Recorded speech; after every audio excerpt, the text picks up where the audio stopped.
Okay, so a few disclaimers before we get rolling. To remind you that this isn't a private conversation. It's recorded and will ultimately be made available to the public.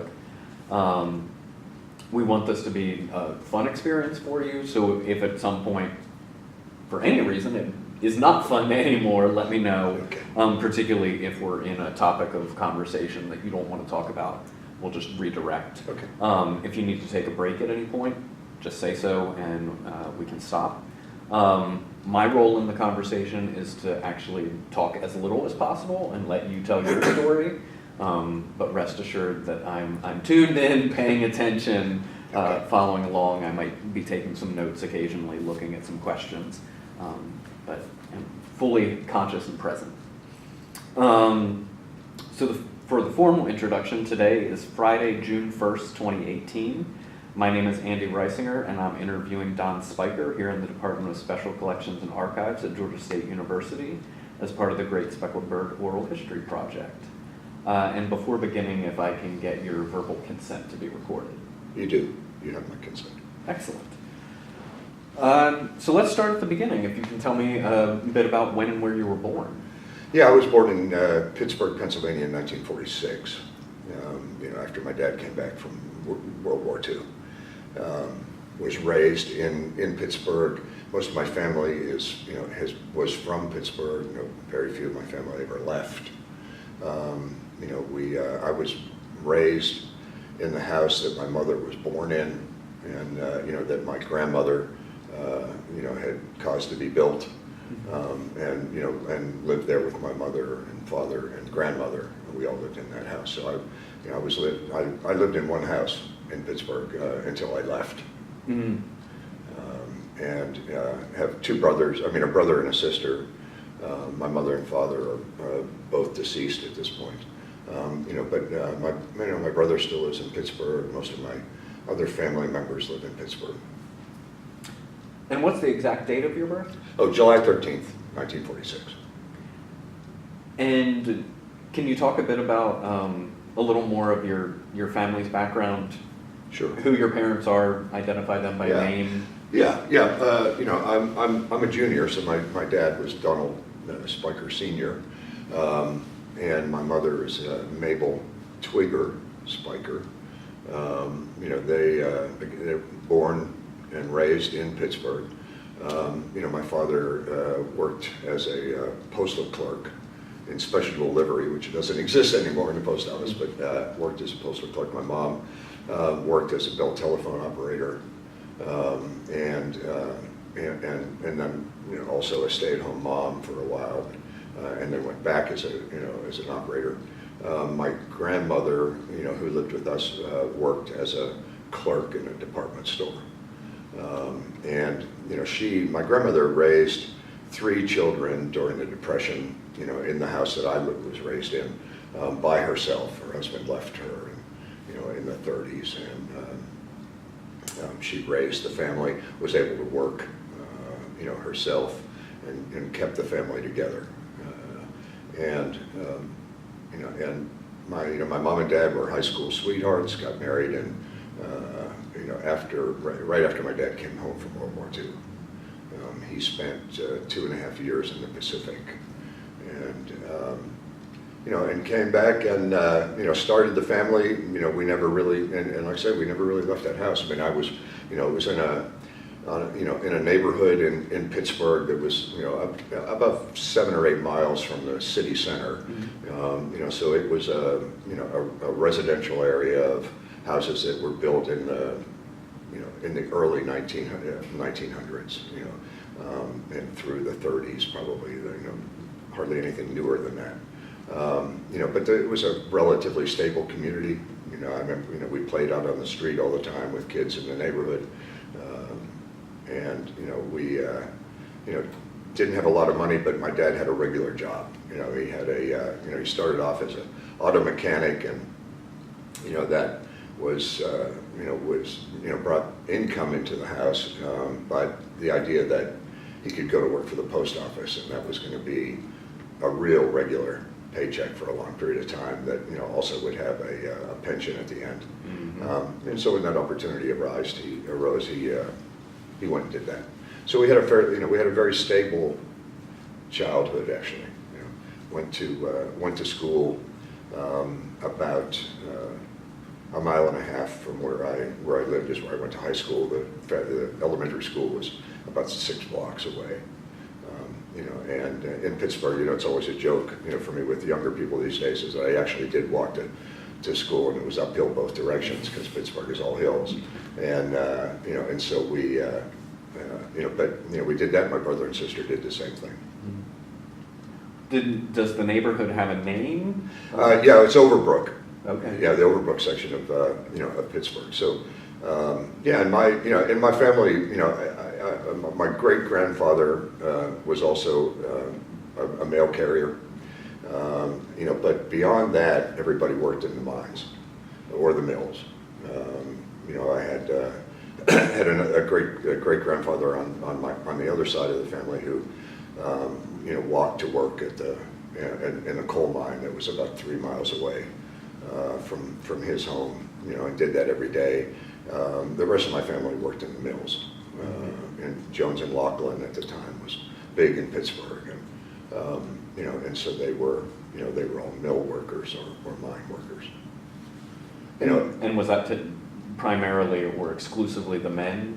Yeah, the men. Yeah, most of the most of the women in the family you know, stayed home and raised the kids. You know, my mom was my mom and her mother, you know, were exceptions. I mean, my grandmother had to go to work. You know, there was nobody providing income for them. And you know, and I think that was a big influence on my mom. You know, I'm sure that's why she, you know, she did what she did. She went to work, you know, right out of high school, and stayed doing that as much as she could. And you know, but most of the other women, you know, in our family were, you know, stayed at home and took care of the house. You know, some, you know, with the exception of one, we had, you know, I had one, the wife of my great grandfather who worked in the mines. She became quite political, and she, you know, was involved in local politics. You know, was on, you know, got on the city council in the Overbrook area, you know, and that kind of thing. You know, and was a very outspoken lady.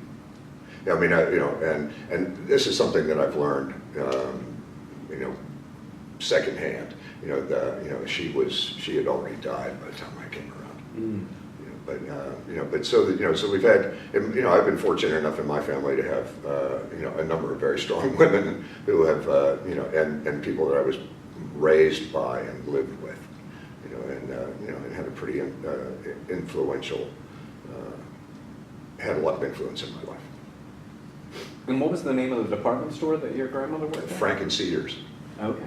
Yeah, you know, there was a Kaufman's and a Gimbel's, you know, in Pittsburgh, and then Franken Cedars was a, you know, it was kind of a lesser known, smaller, you know, store. She worked in the accounting department, I think, you know, sent out bills, you know, did that kind of thing, you know, but as a result of her working there, she got an employee discount, and so, you know, it's where we went to get shoes and pants and clothes, and, you know, we did all of that kind of stuff. I had my feet x-rayed at Franken Cedars, you know, but a number of times getting my, you know, getting my shoes fitted. Yeah. And did you have a lot of aunts, uncles, cousins? Yeah, in my general, you know, area. Yeah. Oh yeah. Everybody stayed in Pittsburgh, really. You know, you know, there were 3 siblings on my mother's side. I mean, my mother, her sister, and her brother, and you know, but on my dad's side there were 9, and you know, and they all stayed in Pittsburgh with the exception of one, and you know, he went to Hollywood, Florida, you know, and that was really an unusual move, you know, but you know, made a success of himself in Florida and lived there, but the rest of them, you know, lived, worked, and died in Pittsburgh. You know, so yeah, I had my dad had a large family, and you know, and we were, you know, all pretty close. I mean, we would have, you know, we'd go to I'd go to my mother's side of the family on Sundays for Sunday lunch. And we would go to my dad's side of the family, maybe once a month or so. And my grandmother would, cook sauerbraten, and we'd have a German meal. So, Mm-hmm. yeah. So it was I came from a very, from a large extended family and a close extended family. There were always.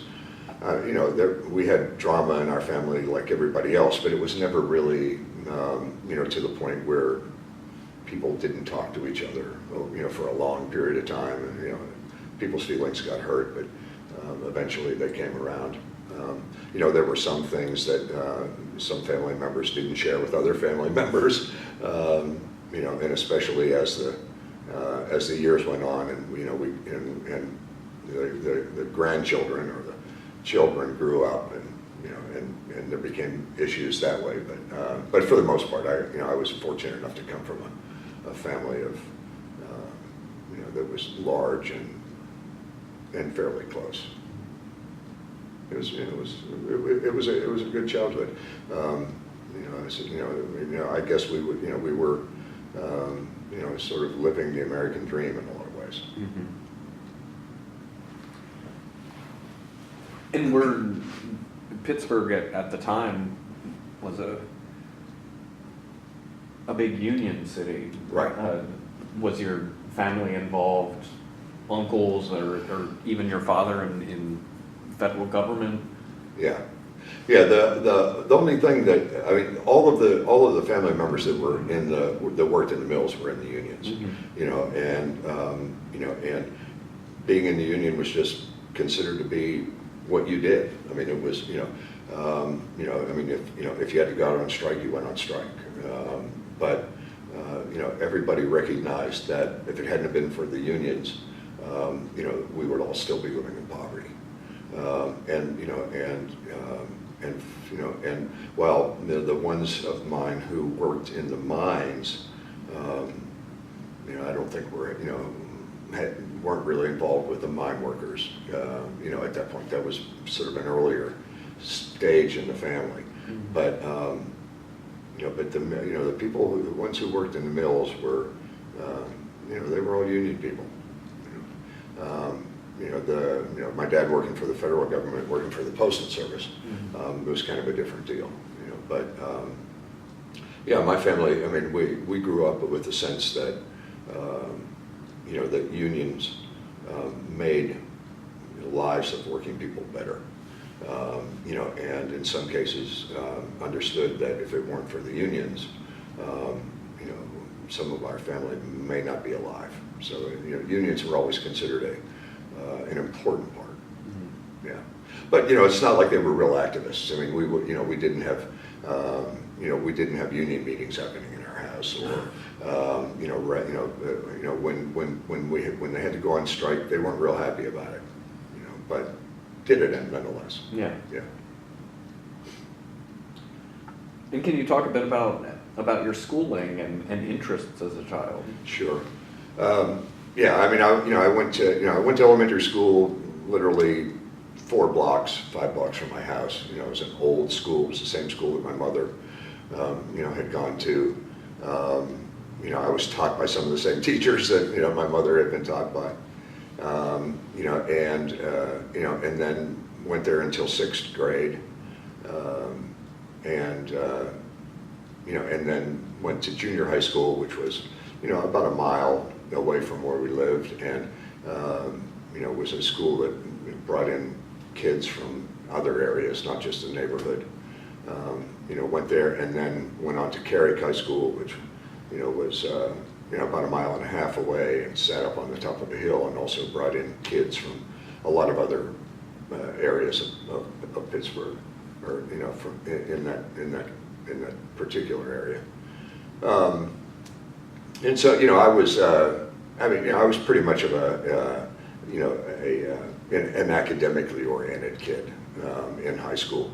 I usually found that part of school to be fairly all of it to be fairly easy, and my grades were all good, and I read a lot, and so I was I was not one of the popular kids in school. I was not one of the the kids that were into cars and into sports and and doing that kind of thing. Although I did actually play soccer. We had a soccer team, a junior varsity soccer team at Carrick, and so I was on the soccer team, but otherwise worked on the newspaper, in high school, and was editor of the newspaper in high school, and kind of got involved in journalism, sort of, at that point, and I actually had a real interest in science. I mean, I took summer school classes to take extra science courses that I couldn't take during the regular year at Carrick, and was really intending to go on and get into the sciences somehow. I was really impressed a lot with the what was happening in aerospace wise during that period of my life, and thought, oh yeah, I'm really going to get into this, and so when it came time to apply to colleges, of course Carnegie, it's now Carnegie Mellon, it was Carnegie Tech at that time, and an excellent school, and I really wanted to go there, and applied, and got in, but couldn't afford to go there. I couldn't, at that point, didn't get a scholarship or enough scholarship to be able to go. Couldn't go to Carnegie Tech, and during that period of time, I'd gotten involved in a special English class at high school. We had an English teacher, Richard Price, who's actually still alive, who had a really profound effect on my life. And by the time it came time for me to actually make a decision about where I wanted to go to college and what I was going to do, the money thing, of course, was major, with regard to being able to afford to go there. But I'd also applied and gotten into Allegheny College, which is a small liberal arts school in Meadville, Pennsylvania, by Erie, and they were able to provide me with scholarship and loan and job opportunities that that made it possible for me to be able to go there, and my interest in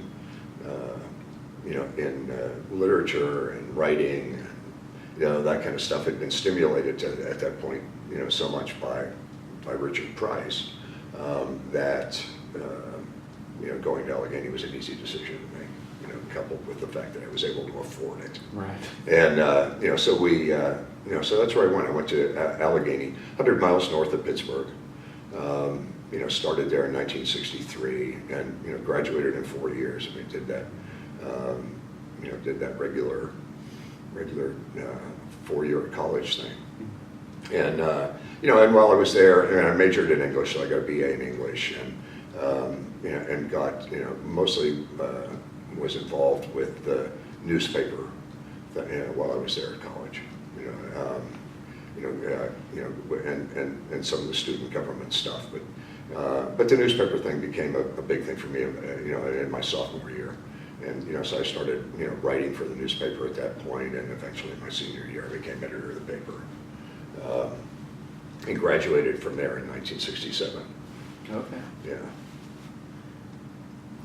And you mentioned that you were academically inclined and that you read a lot as a kid. What sort of things did you gravitate towards to read, or do you recall specific books? Yeah. I mean, as a kid, a high school kid, in Pittsburgh, I would get up on Saturday morning and take the streetcar. We'd walk down the hill from where I lived and get on the streetcar, and I could take a couple of streetcars and go out to Oakland, where the University of Pittsburgh was, and all of the museums and Carnegie Library, and all of that kind of stuff. And I would spend most of my Saturdays out in Oakland, either sitting in Carnegie Library reading books, or walking around on the Georgia Tech, on the Carnegie Tech campus, feeling big, you know that I'm, on that campus. But so I read a lot, and I would go. I mean, and there's, I was really into literature and poetry for the most part, and I remember reading. They had a book, collected poems of Stephen Crane, that was on the shelf at the Carnegie Library, and that I don't think I ever checked it out. I just read the book there, and I had read Stephen Crane's short stories, some, but never had read his poetry, and and that poetry book was, I was amazed by it, and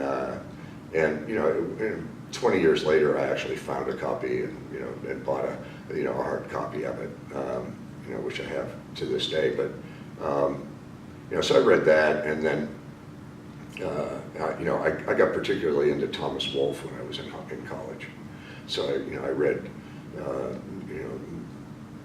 the biggest part of most of Thomas Wolfe's novels, and at Allegheny, you did a senior project. We were on a trimester system there. Instead of 2 semesters, and from September to June, we had 3. And so one of those trimesters, I did an independent study on it by Thomas Wolfe, and so I did my paper on him. So I was into that, but I got. I went through sort of, in high school, I went through through a beatnik period, when I was in 10th grade, the kids that I admired the most in 11th and 12th grade were the ones that wore, sneakers and trench coats to work, because they were cool. Mm-hmm. And they were reading Ginsberg and that kind of stuff. And so I picked up on that early on, and then just sort of followed through, But I've always, I've kind of maintained an interest in poetry and novels. But at this point in my life, I find myself not much of a reader. I just, what I do read, takes me a long time. I tend to read every word, mm-hmm. And so I don't go through books very quickly, and I've just got other things in my life that are, that are going on that, that don't give me a lot of reading time. So I haven't, I don't do a lot of that at this point. I actually did a lot more when I was a kid. And with the beatniks, were you also sort of following the other cultural aspects of that lifestyle, music? Well, yeah, as much as I could.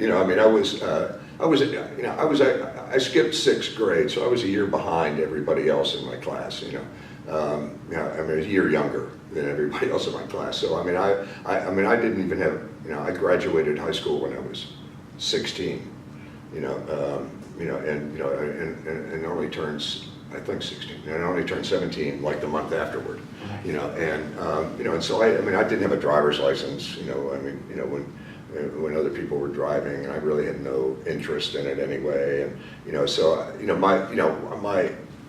my ability to, I tried to keep up with as much of that as I could, but I listened to, I think the very first record album that I bought was Peter, Paul, and Mary, probably, and that had to be 62, maybe, mm-hmm. 63, somewhere along in there, but I listened to that, and so I got into folk music, as a result of that. I knew, those kids that I looked up to, when I was a 10th grader, that seemed to be what they were listening to, and then, but the other deal by living in Pittsburgh, is that, there were, and this didn't happen until after I was in college, but there was a really interesting jazz music scene that happened in the black community, primarily in Pittsburgh, and there was a place called the Crawford Grill, in the Hill District in Pittsburgh, and you could go there, and I could stand outside, at the Crawford Grill, and listen to the music being played, on the inside, and it was in, it was in a predominantly black section, of town, a white boy from from the South Hills, and a couple of his buddies hanging around out there was a little unusual, but it was never a problem, and so we listened, we went out and listened to jazz, on the street, there, and did a certain amount of that at Shady Side. There were a couple of clubs in Shady Side where you could you could go listen to. So we got into that, and during that same period of time, kind of got into movies, and we would go and watch a lot of English movies, and that were being shown at art houses and stuff. So I mean, it was that sort of culture that happened to us. We were raised on. I was raised on TV and movie westerns, as a young kid, and then transitioned into into a completely different thing as a teenager. And you found a group of people with similar interests. I basically had two friends in high school, basically, and two guys that I hung out with, and we all had the same interests, basically, and that was. That was all it took.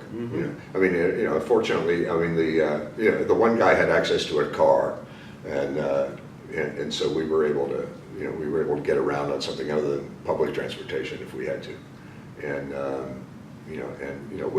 so that was nice, and it wasn't like I was a complete loner, but I guess but in a lot of ways I tended to be that way. I tended to be. On my own. And apart from going to some of these jazz clubs and loitering outside or making your way in if you could, growing up, did you have much contact with black folks, or? Yeah, not a lot. The Overbrook section of town, where we lived in, there were some black families, not many. And when we moved to, or when I went to college, to high school, it brought in the high school, the school, the area it collected from, and it was from several predominantly black sections of town, Mount Oliver and Knoxville, and so there were more black kids in our high school than there were in either junior high or an elementary school, but still predominantly white, but diverse in the sense that Pittsburgh is diverse in terms of nationalities. I mean, lots of Poles and lots of Czechs and lots of Italians, and so there was always that cultural diversity that that we were raised around and knew about, the black community was something that we knew less about, but I was fortunate in the sense that my mom, who was the primary parent in the house, just because of the way my dad had to work. My dad worked like from noon until 9 usually, and so I was during school years I was gone, when he was still asleep, and then when I came home, he was at work, and usually I was in bed by the time he came home. So it was, my mom was the primary child raiser, and and her attitude with regard to to people, and especially to other cultures, was really good. She just followed the golden rule, and said that that we would treat everybody equally, and that was a good thing, and the family in general was that way. Not that there weren't comments made, that I heard, and that there weren't other people around, that made racist kind of comments, but fortunately in the core of our family, the kind of the attitude that was expressed, allowed us to, feel that everybody was equal. And you also mentioned getting into journalism with the high school paper and then the college paper. Yeah. Can you talk some about that? How you fell into it? What roles? Yeah, sure. Apart from editor and. Yeah, well, I got into it in high school primarily because of that English teacher that I met, Richard Price. Had a big influence in my life. And was he the advisor? yeah, Yeah. yeah, and and so I started writing sports stories actually for the newspaper. So I would go to football games and sit and watch football games. And I remember the football team at my high school when I was there hardly ever won. I mean, we were, we're not very good, and I think and it happened that way mostly for those 4 years. But so I started doing that, and kind of as I remember, that's pretty much what I wrote about. There might have, and it wasn't. Yeah, I think it was. As I remember, it was a newspaper that came out maybe every couple of months or something, or wasn't very frequent. Might have been once a month, but I'm not sure.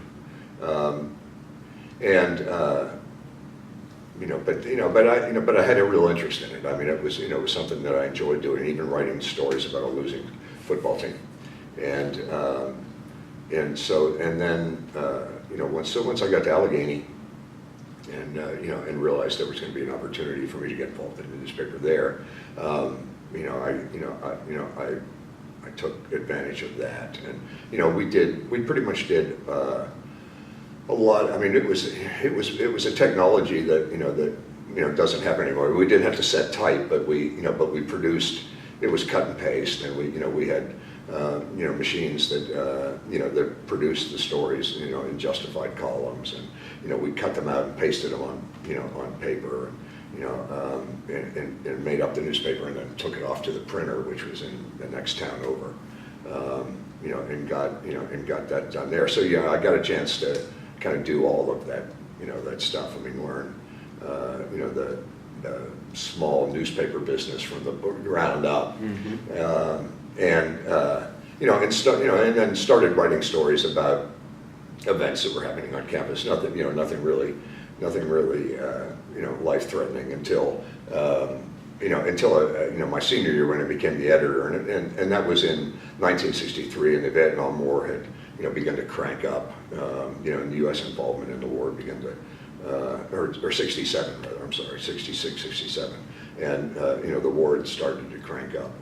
And we, as a campus group, were bringing speakers in to talk about what was happening at the war, with regard to the war, and to some civil rights stuff that was happening as well.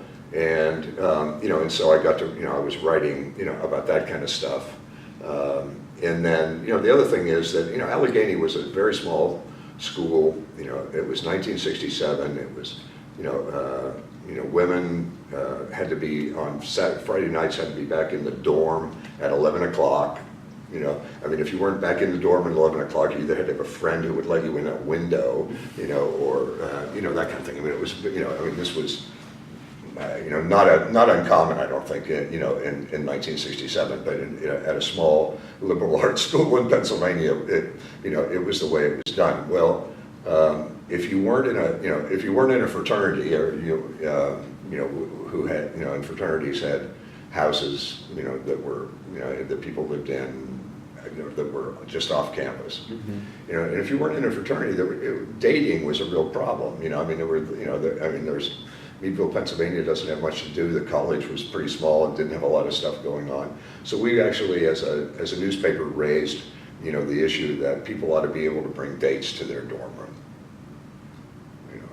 An outlandish concept, at Allegheny College in 1967. So Because that was completely prohibited? Oh, absolutely. Oh, yeah. Not even. No. I've heard of policies where, in loco parentis policies, and you could have somebody of the opposite sex, but the door had to be open, or. We didn't even have that. Yeah. Women were not allowed in the men's dorm, and anywhere, and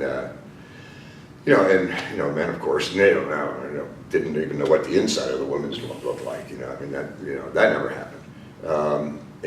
So they, never the twain shall meet. And so they, so we decided we would raise, that issue of dorm dating. With all the other stuff happening in the world, which we also covered. We thought, this is crazy. We need to be able to have, people need to be able to bring their dates back to their dorm room.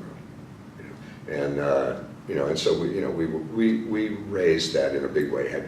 Had campus meetings about it in which all students would come and everybody is all for it. And the teachers and the professors and the staff at the school were just appalled. And finally got called into the president's office.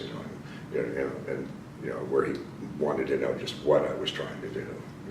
Was I actually, trying to destroy the integrity of the university, of the college? And I told him no, we just wanted to have fun and be able to date, And so anyway, that that went on, and it never, during that period of time, by the time I handed the newspaper off to the next editor, dorm dating had not yet happened, but I think it did. The next year, they came to their senses and did that. But so anyway, that was the big deal that we did on with the newspaper on campus. But the more important stuff that we did was try to do some stuff about about what was going on in the world with regard to the war and civil rights stuff, and we did a little about what was actually happening in the town, in Meadville, which is a town of probably about 10,000, I suppose, with a little bit of industry,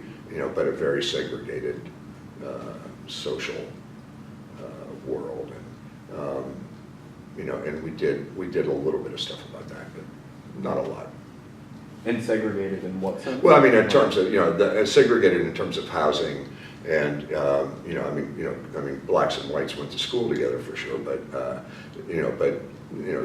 most of the black people in Meadville lived in one section of town, and their involvement in city government and in civil employment was pretty modest. So that did that until the editorship of the newspaper changes sometime in the last trimester,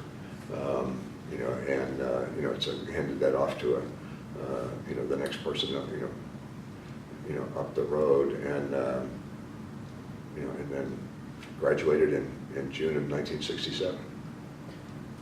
And you said that you had also been involved in student government. Was that high school or college?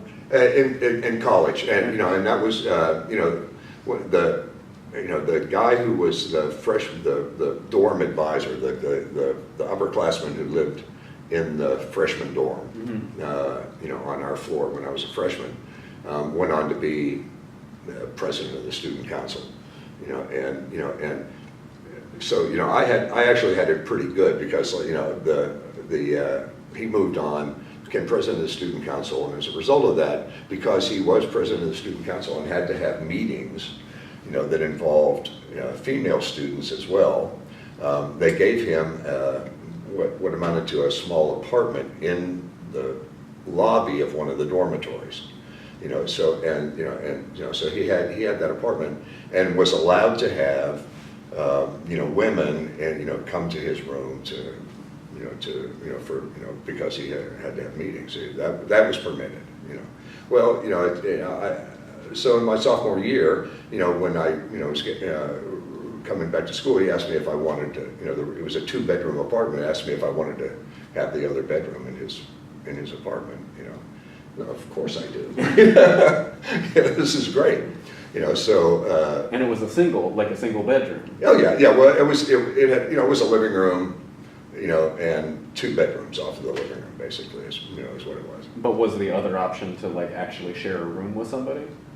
Well, I would have stayed, because I was, the opportunity to live on an apartment on your own in Meadville, was pretty limited, and I couldn't afford it anyway. I stayed in college housing the whole time. So yes, I would have been in just a dorm room. Yeah. And most of the dorm rooms you shared with somebody. Yeah. Yeah. So your sophomore year, you get. Yeah, my sophomore year, I had a maid. It was great. And so not only did I have a room of my own with the living room, but whenever I had a date, which wasn't very often, but I was able to bring the date back to our room. all was good.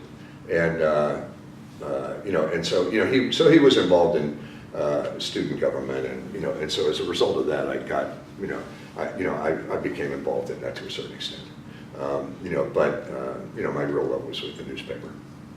And what roles did you play in student government? As I remember, I was involved in, he got me on some, different committees that, we were looking, when we were looking at, some of the academic programs that were happening, how, or regulations. There was an effort to do some regulation with regard to what was happening at the fraternities and, stuff like that. So I participated in that to a certain extent.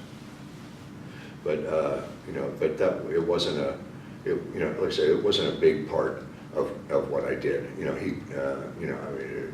As a result of being where I was, I just got involved with the newspaper pretty quick, and saw that was where I was going to have to, where I was going to put most of my time. Mm-hmm. Yeah. And did Meadville provide an outlet at all for your continued interest in music, film? Not much. Although one of the other things that I got involved in was with the radio station. The college had a small FM station that had a 15-mile broadcast area radius. So I got a job. I had a show. I got a show on the radio station, and that was, I think, in my junior and senior year, and and so I was so I was able to play program an hour of of the kind of music that I was listening to, mm-hmm. And broadcast that out to my to the college community for the most part. But but I also had a friend who did that, who was really heavily into blues and rhythm and blues, and into it more than anybody I ever met. Had an enormous collection. It's the kind of guy who can tell you the color of the label on the record. That kind of thing. And but he had a following in the black community in Meadville. People would because he was playing black music, and and so he had a he had a following that way, and so it was interesting to kind of hang around with him, and and just see what the reaction was, and we would occasionally, there were a couple of bars in Meadville, in the black section of Meadville, that would have music every once in a while. We could go there, and it was a good thing because they wouldn't card us. I didn't turn 21 until I got to Atlanta. In Pennsylvania you had to be 21 to mm-hmm. drink legally. So we could go to those bars in the black section of Meadville, and have a few beers and listen to music. It was good. Yeah. Yeah. And were there, throughout your childhood and into college,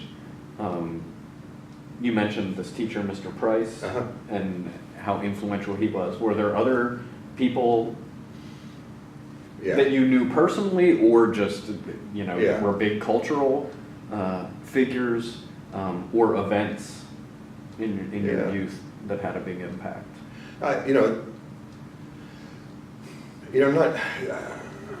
There other than teachers, there just weren't a whole lot of other people that that outside of school, who I remember having a big impact on me.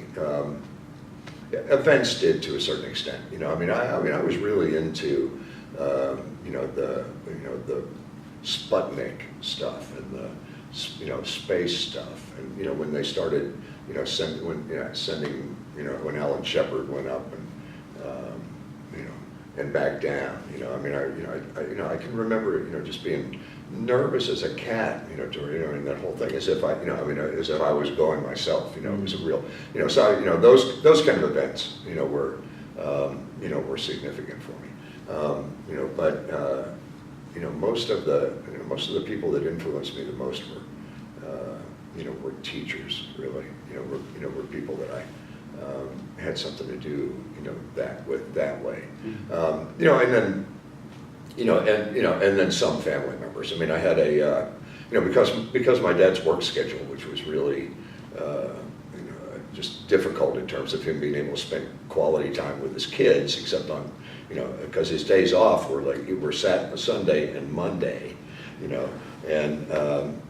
so Monday we were gone, And Sunday, it sounds like you were and Sunday, with family. and Sunday, we did other stuff, Extended right, family, right, yeah. right, and so it was a little, so my dad was kind of out of the picture, but I had an uncle.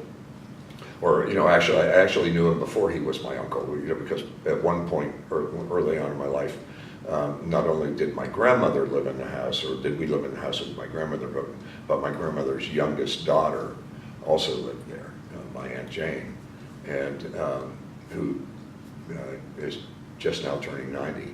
And, and Aunt Jane was being courted by, a guy, who was over at the house a lot. It turned out to be my Uncle Ed, and I'm sure Uncle Ed was trying to put, his best foot forward, and make himself look like he would be a really good father, and, it's, kind of that strut your stuff kind of thing, and, and so he would take me, we'd be out on the side of the house, and we would be throwing baseballs, we'd play, he'd throw, we would do that for hours, when he'd come over to see my Aunt Jane, and, he'd have me out there, pitching and catching. And in fact, it was him who, I had to be 6, maybe 7, somewhere along in there, maybe a little younger. Anyway, it came down to, I would throw this way, I'd throw this way. He said, you're going to have to decide, which, you want to be left-handed or right-handed, So I just decided, well, I'll be left-handed, and so he went out and bought me a glove, and made me a left-hander, so, but at any rate, he, the influence that he had on my early life in terms of, playing, doing sports primarily, being a little bit active, in that kind of way, and he, was significant, and he would take, he and Aunt Jane would go out on dates, to baseball games that, sandlot games basically, but that they had friends playing in, and do all that. I don't ever remember seeing my uncle play, but he had plenty of friends who did, and and so that kind of thing. Well, so my Uncle Ed had a significant impact on my, as a young kid, did that, and and that was, that was wonderful, and we were,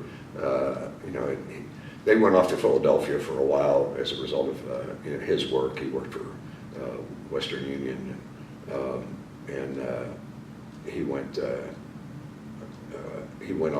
over there for a while, and and then came back sometime in the mid '60s, late '60s, somewhere along in there, when he was back. And it was at that point when, I realized that, as much as I loved my Uncle Ed, we were not going to be able to talk about what was happening in Vietnam, or we were not going to be able to talk about what was happening in the South. We just had some really, noisy arguments with regard to, those kind of issues, and, that created a little difficulty between us for a while. But it was something that we, eventually put behind us. But as far as as someone in my life who, other than teachers who had an impact on me, he would be one. And then my mother's brother, my Uncle Bill, who, was raised by my grandmother in the same house that I was raised in, and in World War II. Wanted to be a Marine, and signed up in the mid, I think about 1943 probably. Signed up to be a Marine, couldn't get in because he didn't weigh enough. So went out and bought about 10 pounds of bananas, and sat outside the induction center and ate the bananas. Went back in, and they said he was okay, and they took him. So Uncle Bill went off to, it was in the 6th Marine Division for a while, got wounded on Okinawa, and came back, but ran his own business once he got back and settled in Pittsburgh, and ran an import-export business that, I would, right in downtown Pittsburgh, and so I would, one of the things that I did as a kid, I mean, it was nice living in Pittsburgh because you could jump on a streetcar, and go anywhere, in town. It was pretty simple. The public transportation system was excellent, and then sometime in the 70s they decided to abolish it all, but it was great. So I would, take the streetcar and ride down to, and go to his office, and, sit around in the office, and he had one of those, adding machines, which I thought, wow, this is really great,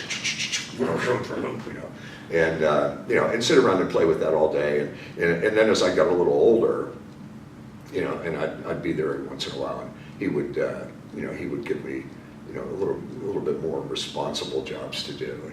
As I remember, one time taking a check for, I don't know, $500,000 or something like that down the stairs, and out to the, out to the bank, which was, just literally next door, but it was the money that Seagram's was paying for him to import, some whiskey, I mean, it was, money that they were doing, which I thought, man, this is a big deal. So, I think at some point there, there was a feeling that maybe, I was going to be the next, owner or partner at, Swearer and Company, importer exporters, but, and I mean, they never really, nobody in the family actually pulled me aside and said, no, we need to groom you for this job, but I know that was kind of what they were thinking, never really happened, but, but my Uncle Bill, as a result of that, I mean, just being, it was primarily because he was just such a really just fine guy. I mean, he was, he was hardworking and, had all the, it just, it felt, he gave everybody a chance, and he was just, an overall decent human being, that, and I could recognize that as a, even as a kid, that he was not like everybody else, and so, his influence on me was also great. So I had those two uncles, one who married into the family, one who was born into the family, who had a pretty significant impact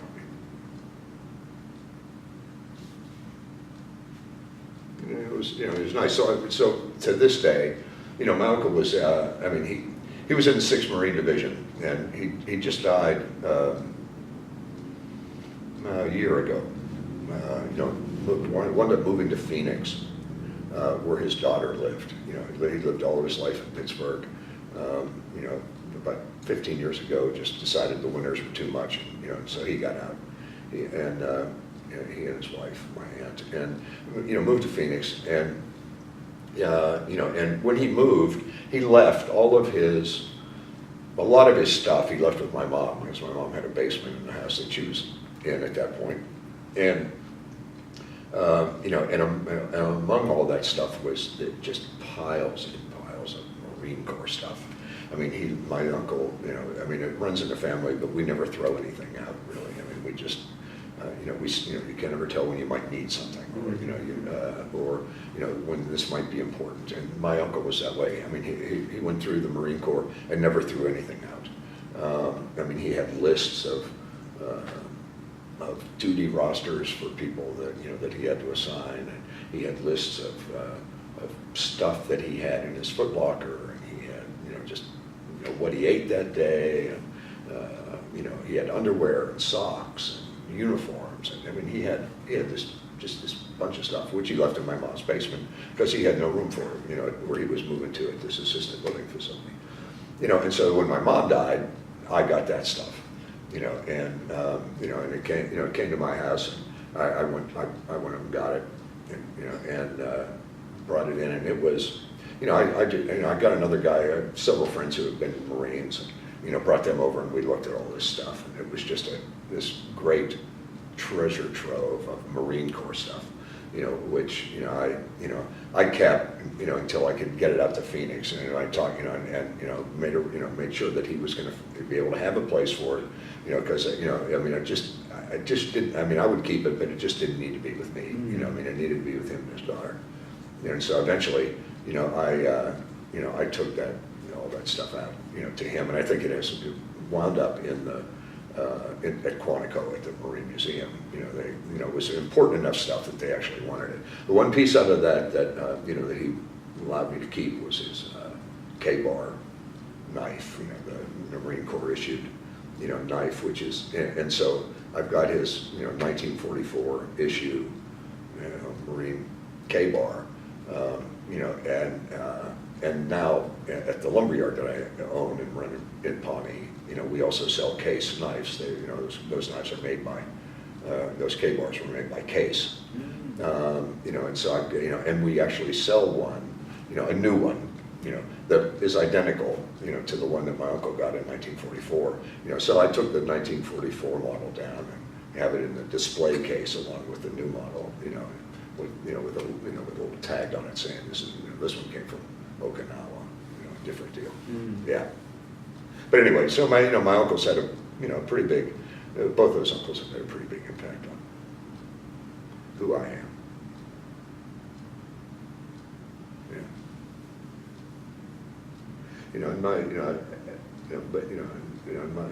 and it's pretty hard to overstate how important my mom was, to what, to my development and my sister and brothers as well. My mom just was, and she was just there constantly on a day-to-day basis, it's just, and it's not because my dad didn't want to be or wasn't any of that. He was just off working, and when he was able to be, a dad, he was as good as they could get, but my mom was there day in and day out, she was the one who, ran the Cub Scout program. She was the den mother, she was the one who, made all the Halloween costumes, I went as a tube of toothpaste one year, as my mom made me a Colgate toothpaste, outfit. I went as a pack of old gold cigarettes one year, as my mom made me an old gold cigarette pack. She just didn't do anything halfway. Right. It was all good. So, those three family members were, really influential. And were you in the Cub Scouts when she was? Oh yeah. I was a big deal Cub Scout. I went, all the way through, as far as you could go on Cub Scouts, but I couldn't handle Boy Scouts. No. I don't know what it was, but once but I actually went to a couple of Boy Scout meetings and realized, hey, my mom's not here. This is what's the deal? This is not, I don't think this is going to be fun. And so, so I just quit. I don't even know how old you are when you're a Boy Scout. Probably 13, maybe, or 12. Yeah. Maybe. Somewhere along in there. But I couldn't handle that. And maybe I was becoming, maybe the whole idea of uniformity and uniforms, all that kind of stuff was beginning to become, yeah, right, that's not me. Yeah. And you spoke about writing about current events a bit in high school and in college. Yeah. Where were you following that information from, of these developments, and where was your, I'm sure how was your consciousness being shaped on? I'm sure it was the evening news, for the most part for me. That's how, back in, the early 60s, that's where I got stuff, newspapers, legitimate newspapers, just regular,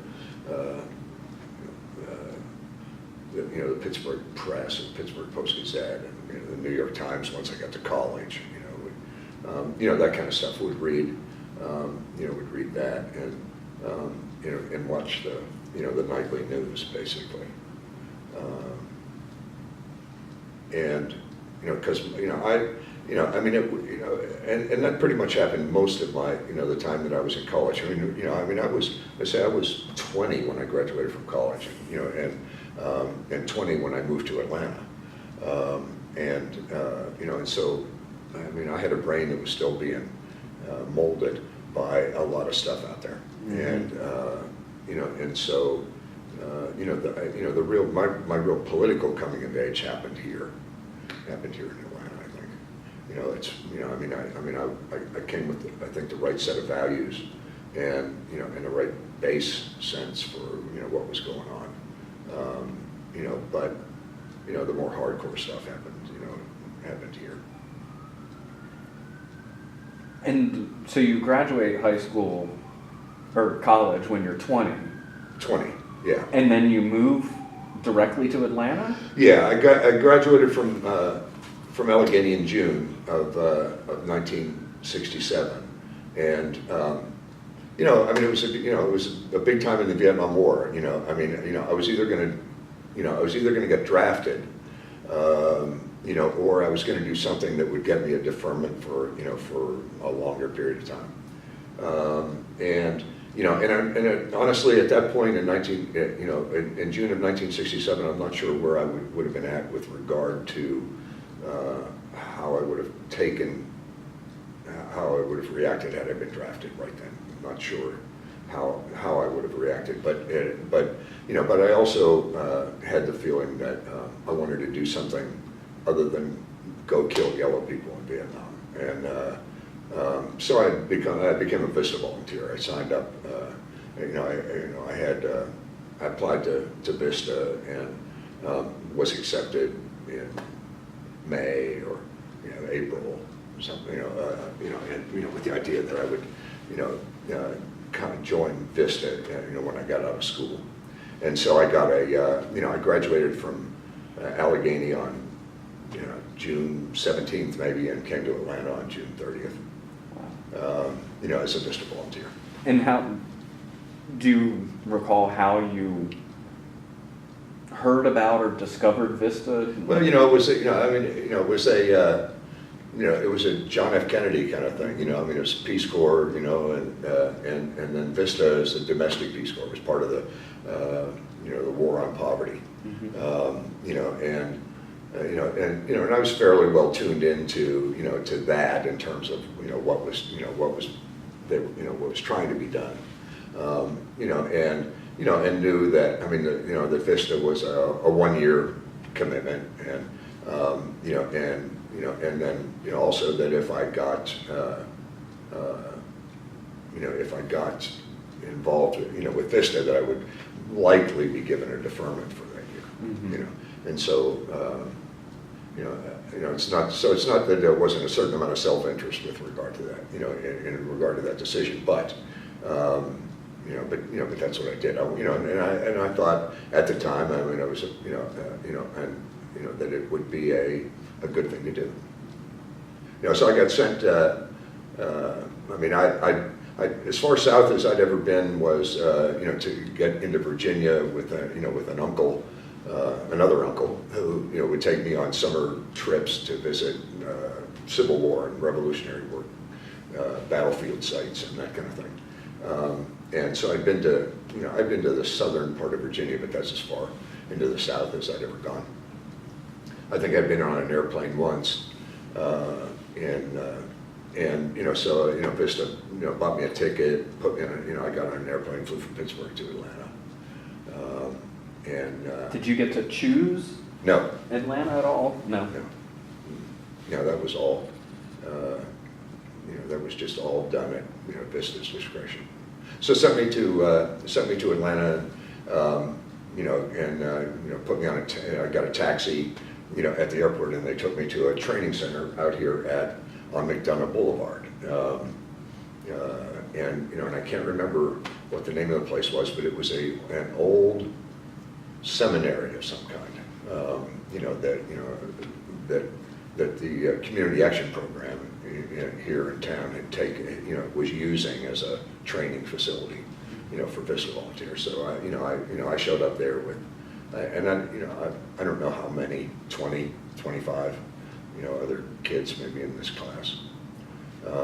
And, we did a 6-week, I think, training deal. We stayed there at that, in the old dorm rooms at that facility, and then did training at during the day at in the facility, and that involved mostly a certain amount of sensitivity sort of stuff with regard to race, and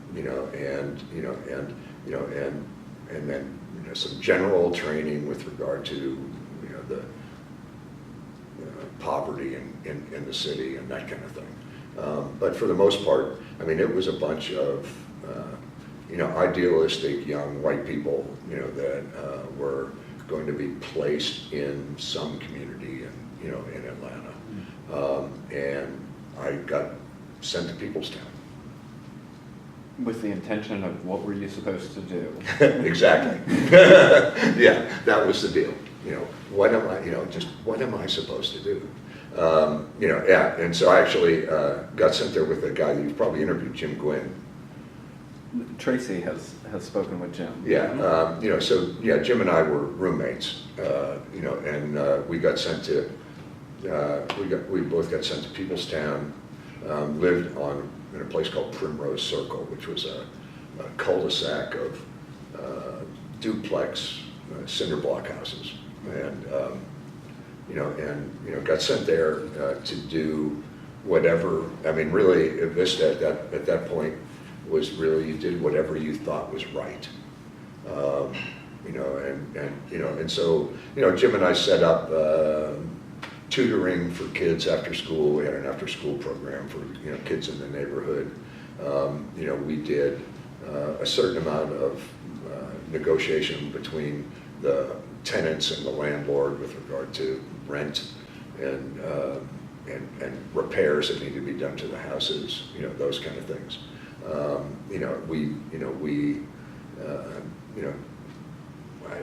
I think back at that time, Jim actually had a car, and I think so we took people places. I mean, we were just we were kind of a service provider. We did not do anything dramatic in terms of changing people's lives or making their life in Primrose Circle a hell of a lot better. But we went there with with good intentions. And so lived in a black neighborhood in Atlanta, in southeast Atlanta, for the biggest part of our year as a Vista volunteer. Yeah, and what was that like for you? What were your impressions coming to Atlanta, the South, right, and living in a black community? Right. Yeah, it was a different deal for me. I mean, and I suspect it was for Jim as well. But Because where did he come from? Well, he was originally from Mississippi. He was from Indianola, as where he lived, and so being in the South was not an issue, and but I think he'd been to school in Wisconsin. I think he'd gone to Madison, and but but Jim had I mean, he was born and raised as in Mississippi, and so I mean his sense for it was certainly more refined than mine, but people accepted us. The people in Primrose Circle had no problem with us living there. I mean, I don't think we ever had an incident at all of of animus or where we had to fear for anything. There was none of that. I mean, we pretty much we walked around and walked. We did because we didn't. I mean, I think Jim had a car, but I didn't. And so we walked around a lot, and in that neighborhood, and hung out on the corner. I mean, it was with people. So it was, I mean, the people in Peoplestown were uh, decent to us, I mean, and receptive to our, to us being there. And we made an effort to try to get, some things done for them, but, I don't want to, I certainly don't want to overplay the, whatever success we may have had. It was minor, but, but it was certainly an eye-opener, for me in terms of the kind of problems that people, were having to deal with, in the real world. Yeah. So we lived there. I got there we probably moved to Primrose in July. My year in Vista would have been over in June. I actually didn't make the whole year. I got, because at some point along in there I got involved with the bird a lot. And, my time was getting divided between, two different places. And the final straw, I think for the people running the community action program here, was that, my mom had organized at her church in Pittsburgh and several other churches a sort of a clothing drive thing where where she'd gathered up what amounted to 3, I think, or 4 really big, like, washing machine boxes full of donated clothing. Mm-hmm. Which in her mind, she was doing the right thing. She was going to donate this clothing to poor people in Atlanta, who needed all this stuff. And it was coming to me at Primrose Circle. Well, unfortunately, I didn't know when the clothing was coming, right? And a truck arrived with these 3 or 4 big boxes of clothes, at Primrose Circle one day when both Jim and I were, I think, at the Bird probably. And that bag of clothes, those 3 boxes of clothing, people, they arrived at our house. Well, this has got to be something for us, and so people got into those, those boxes and just took what they want, and in those boxes, that clothing just got. Some people got what they want, others of it, just got scattered around, No, when word of that got out, that was Vista had enough, and they said we probably needed to do what we really wanted to do, and that was go work on the Bird. And so our time with Vista ended short of our 1 year. Right, but for a... Yeah, it was a public relations, deal because I think,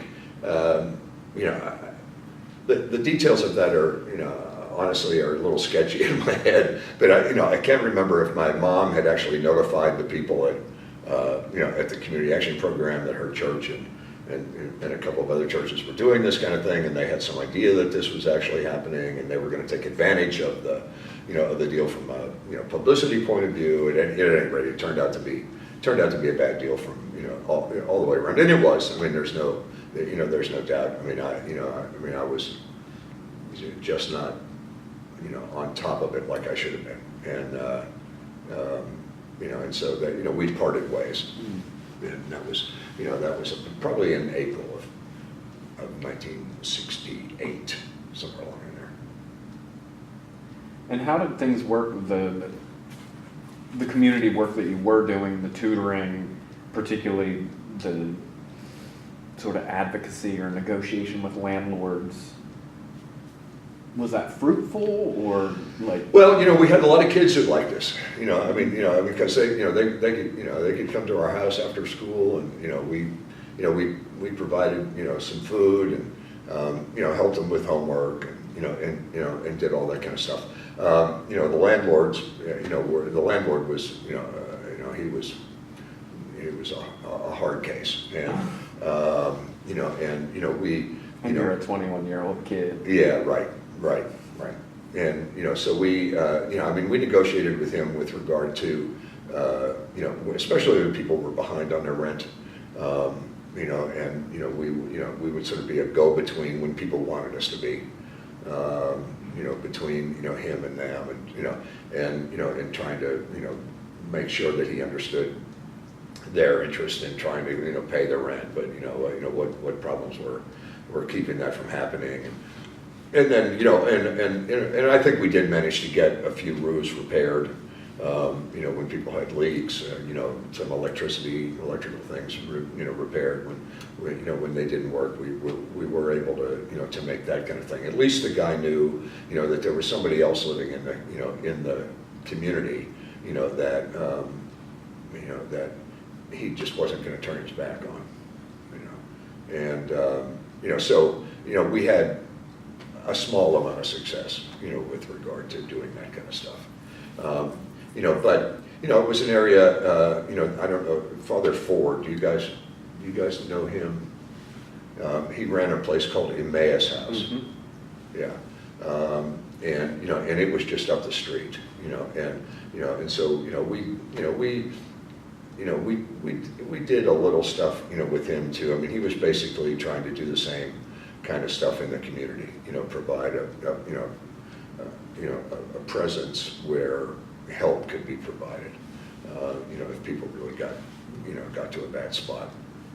And, and so, we did a certain amount of that. And Barbara was doing the same thing. That's how we met. Barbara was, had come. Your wife? Yes, my wife, yeah. Or your now wife? Yeah. She came to Atlanta about 3 months before I did. It was in the Vista class that happened before mine, just before mine. And she was actually working in Mechanicsville, sort of the next little, community over. Mm-hmm. And, and so she, and as a result of her doing the same kind of work in basically the same community, we, and so we, and the Vista volunteers occasionally got together for meetings and, and that kind of stuff to exchange notes. And, so that's how I got to know her. Was the work that you were doing with Vista pretty unsupervised? Like, yes. Do what you think is best. You don't have a work schedule. Right. It was very much unsupervised, really. Which was, was really part of the problem. I mean, there was very little structure. Once the training stuff that they put us through it, before we went to the community, was not bad. It was, but beyond that, I mean, we just. I think if I remember right, we had to go down to the office, which was, I think, down on Spring Street in downtown, once a month maybe, and just kind of report in, make sure we were still around, but other than that, I mean, there wasn't anybody really supervising the work that we were doing or trying to help us with resources and that kind of thing. Now, Barb's, her involvement, she actually used the community action program, I think, more than we did. I mean, she recalls, taking people down there, a lot, getting them signed up for, whatever programs might be available, that they weren't signed up for, things that, that could help them. But as far as the outreach from the office to us, that just didn't happen. So we, and that was, that was really just part of the, problem. And we all had the sense that community organizing was a good thing. That if we could get people, together, they were going to be better off than, trying to solve problems on their own. But given that point of view, we just, we just didn't have enough experience, and we didn't have enough help, I think, to actually pull it off. I mean, we were well intentioned and not very well experienced. Do you know whether once you left, whether they brought in new folks vistas? for Peoplestown? Yeah, I don't. I mean, I feel reasonably certain that that there were other vistas probably came to Peoplestown. Whether or not somebody else got into Primrose Circle or not, I don't know. And the housing that you lived in, you described it as a cul-de-sac of all these cinder blocks. Was it one landlord that owned Yes. all of this? Yeah, yeah, I can't remember the guy's name, yeah, but he owned, and there were 20 of them, I think. Did he live in the neighborhood? No, and I don't remember exactly where he lived at either. But he was an absentee landlord. And, White guy? yeah, white guy. Yeah. Yeah. I mean, the neighborhood was, the places were cinder blocks, so they were, on the surface of them, they were not indestructible, but they were pretty tough. But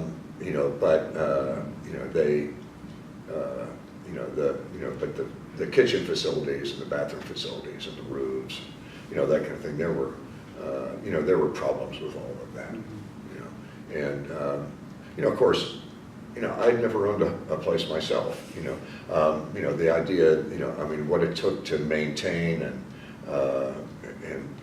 make a living space livable, was not something I knew a lot about. I'd lived in college housing, or in my parents' house. Yeah, shit, you haven't even been a tenant somewhere. Like. Right, yeah, never. I'd never been a tenant. Yeah. Right. I say I was, I was young and, well-intentioned, but inexperienced. And the wider city that you came into, what was your impression of it, of the sort of mood or vibe of the city? Yeah. Who was around, how you were making contact with people, hanging out? Well, and I recalled it, today, or yesterday when we flew in and drove into Atlanta, is, that when I got off the plane, got in a cab, and literally one of the first, things that the cab driver said to me in conversation, on the way into town was, when there was a guy that was trying to get over, from one lane, to the other, and it was a black guy, and he just looked at me and he said, "I'm not going to let him in. His people never do anything for me," And so I'm thinking, okay, this is the first guy that I've had contact with, in Atlanta, Georgia, and the first thing out of his mouth is a racist comment, and so here I am, but basically what happened to me here, then is that I got to know a broader range, of people. There were some white people at the community action program, that I knew whose heads were in the right place. There were, a lot of black folks, there who had a sharpness to their analysis of what was going on, that woke me up, and then over that, that period of time, over that first year that I was here, I then got to know, a sort of a broader range of, of people who were in Atlanta and who were working, and most of those were people who were progressive in one way or another. I got to know, we met with, in the process of forming the Bird, we met with a lot of people, who lived, out around Buckhead or in the north part of town, who had money, and who were willing to help finance, the thing to get it started, and whose politics were, were closer to what ours were. And, I got to know some of them, and then in a more personal way, got to know some people who worked for Southern Regional Council, and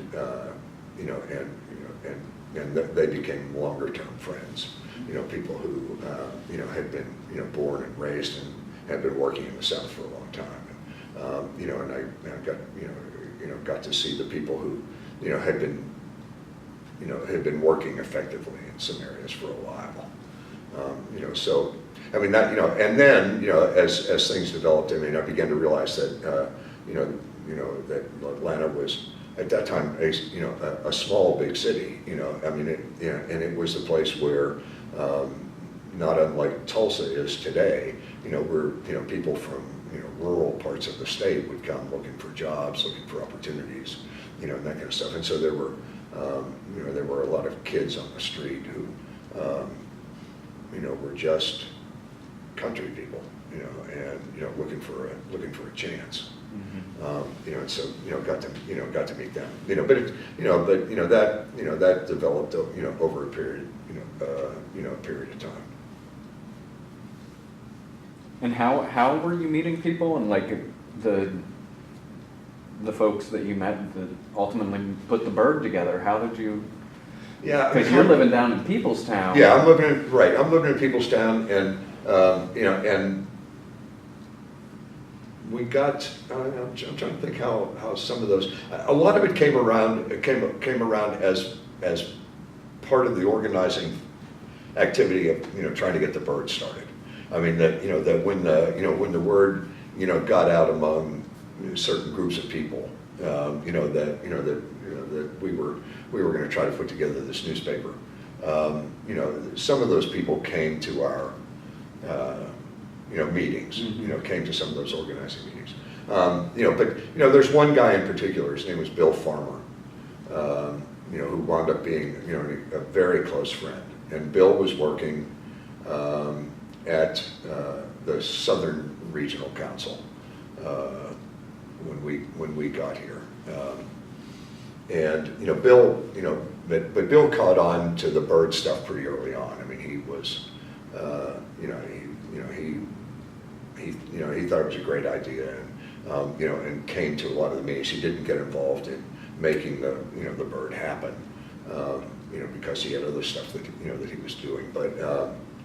But once probably my ability to know some of those other people came pretty much through Bill, because he knew Connie Curry, for instance, and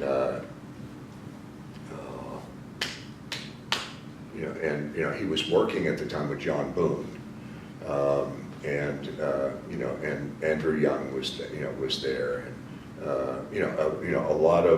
a lot of people that went on to other things, Bill had been associated with. I mean, and Bill's got a story that really could go on for a long time. But he got and he's dead now. He's been dead for 20 years. But he was associated with the Southern Regional Council pretty much, and so we got to know. Got to know those people. So you got to know him, and then he introduced you to those. Yeah, yeah. Was he around your same age, or no? Bill was probably 10 years older. Okay, maybe. Yeah, he'd been just quickly. He graduated from high school, went to a Jesuit seminary. Quit the Jesuits before he was ordained before he had to sign up for life. Became worked in hotels in their accounting and bookkeeping area, and then decided that he could make a lot more money if he ripped those hotels off, and so he stole a lot of money from a lot of hotels on an interstate basis. And and eventually got caught, and got sentenced to 20 years in federal penitentiary for interstate theft, and which is where he met John Boone. John Boone was in pardon and parole division at the federal penitentiary in Terre Haute, and and Bill, being a really smart guy, managed to get a job as John's secretary, aide, in the office, and so when John eventually got retired from the federal prison system, he worked hard to get Bill out. Bill still he would have had 10 more years to do, I think, and and so John worked hard and got Bill out, and brought Bill to Atlanta. Bill worked with John here, and I think John was working for SRC at the time.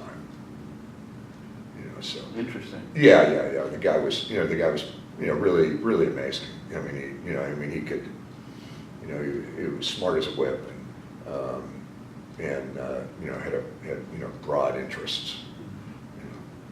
But he went from being a Jesuit to a jailbird. Yeah. Yeah. And did those folks in the Southern Regional Council and around the council, in what ways were you guys working with, or?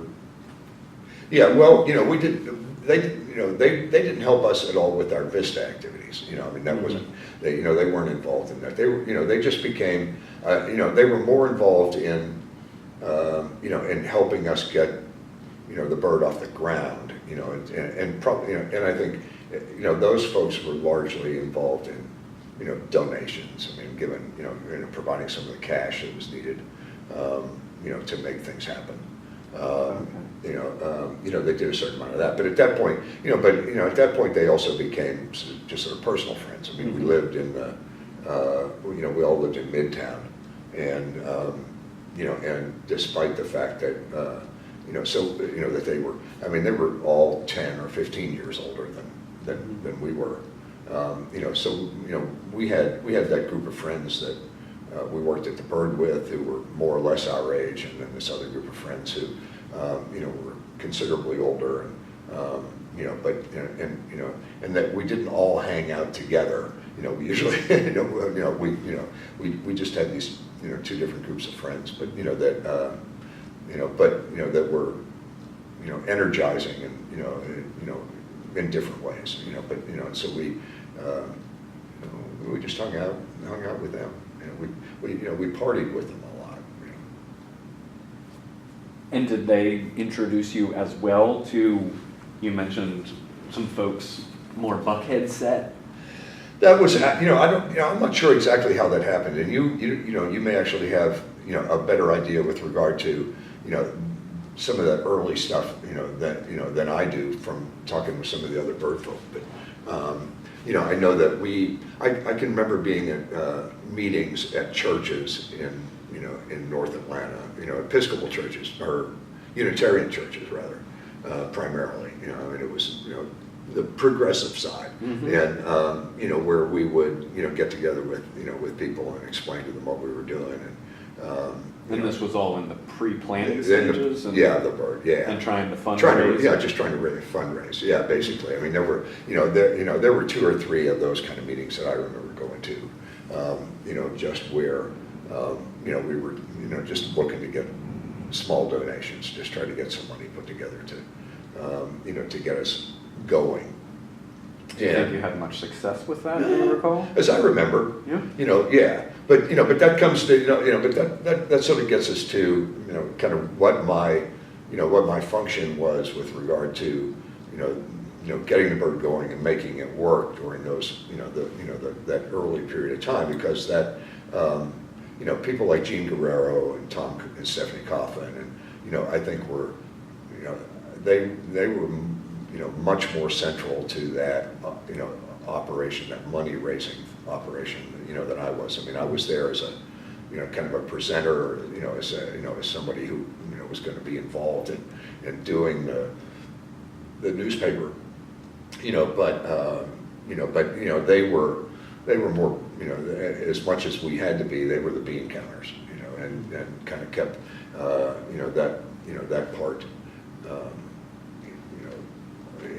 managed in an understandable way. But at that point, I mean, I was still a Vista volunteer, and so my time really was divided. I spent, I was spending probably the biggest part of my time, as a Vista volunteer, and and just, at some point, it just got to where, the bird became an increasingly important thing in my life, and so, the time frame for it became more. Yeah. Yeah. How about we pause here for a couple minutes? That sounds good. So we're coming back from a little break. We were talking about sort of the bird coming together and some different networks of people that you had become acquainted with and worked with. How did you come to know the Coffins, Gene, the folks that were putting the bird together?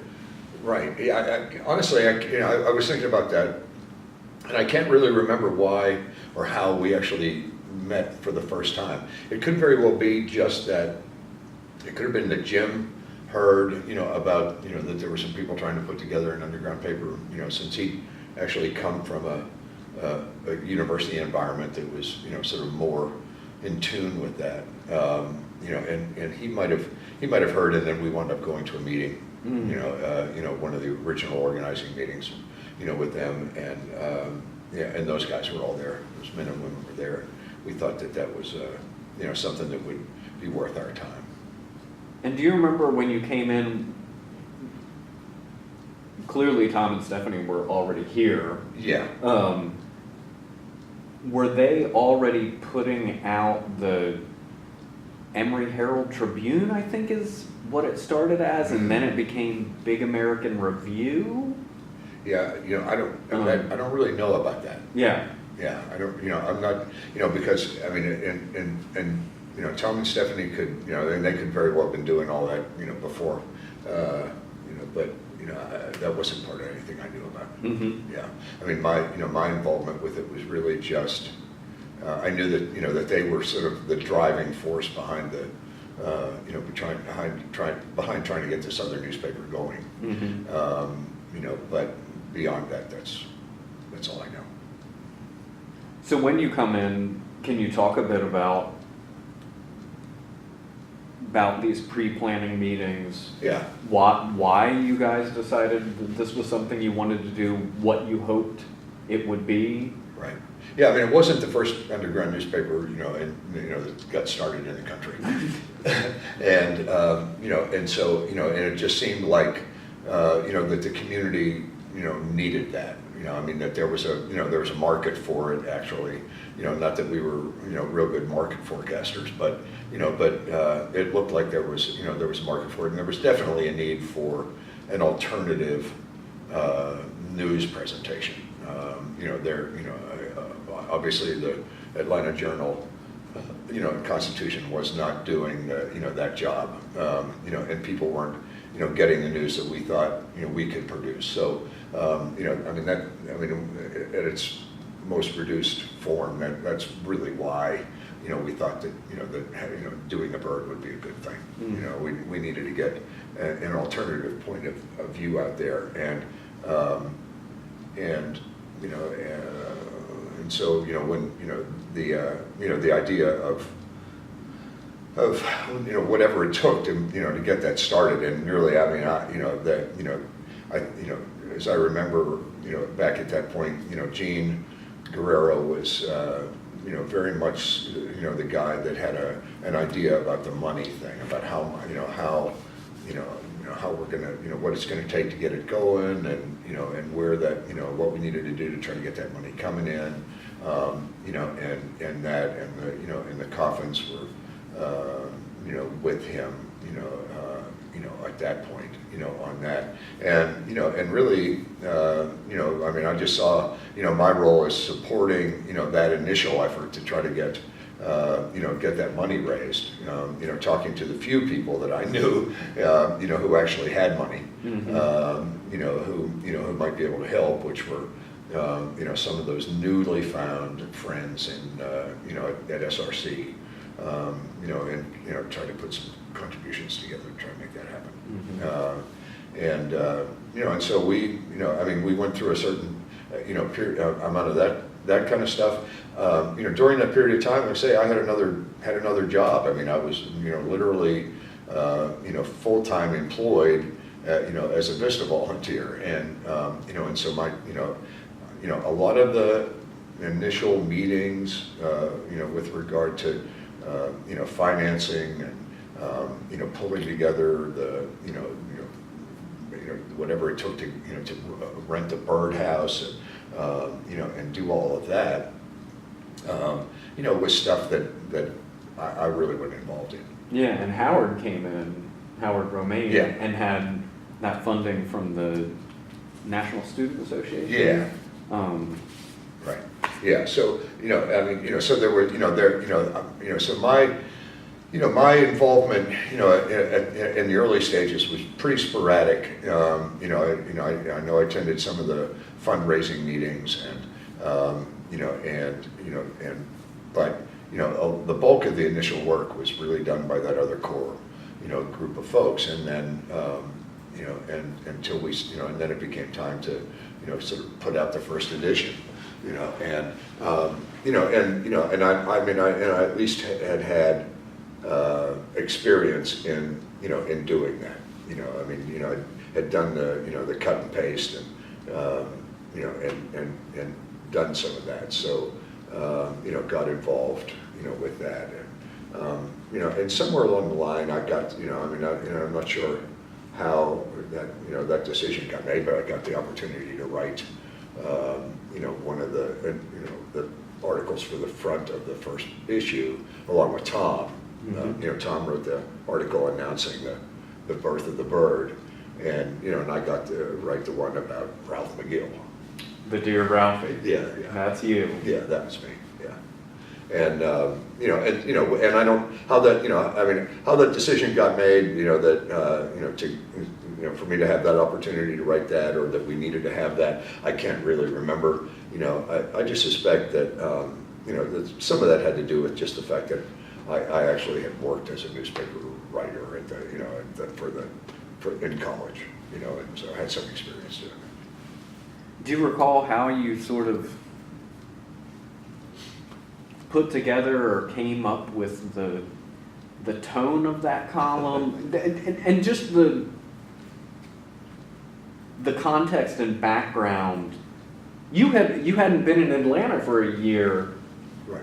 To know who Ralph McGill is and this institution that he is and what he represents. Yeah, that background came from the Coffins, it came from Gene Guerrero, it came from Bill Farmer, and came from some of the people at SRC, who were able to put all that kind of stuff in perspective. I mean, it was pretty easy, at that point to point at liberals, and say, that all you have to do is scratch the surface, and you find, how deep that, this attitude goes, and and so I got, and then, I remember spending time in the Atlanta Public Library, up here at Little 5 Points, I guess, or at 5 Points, mm-hmm.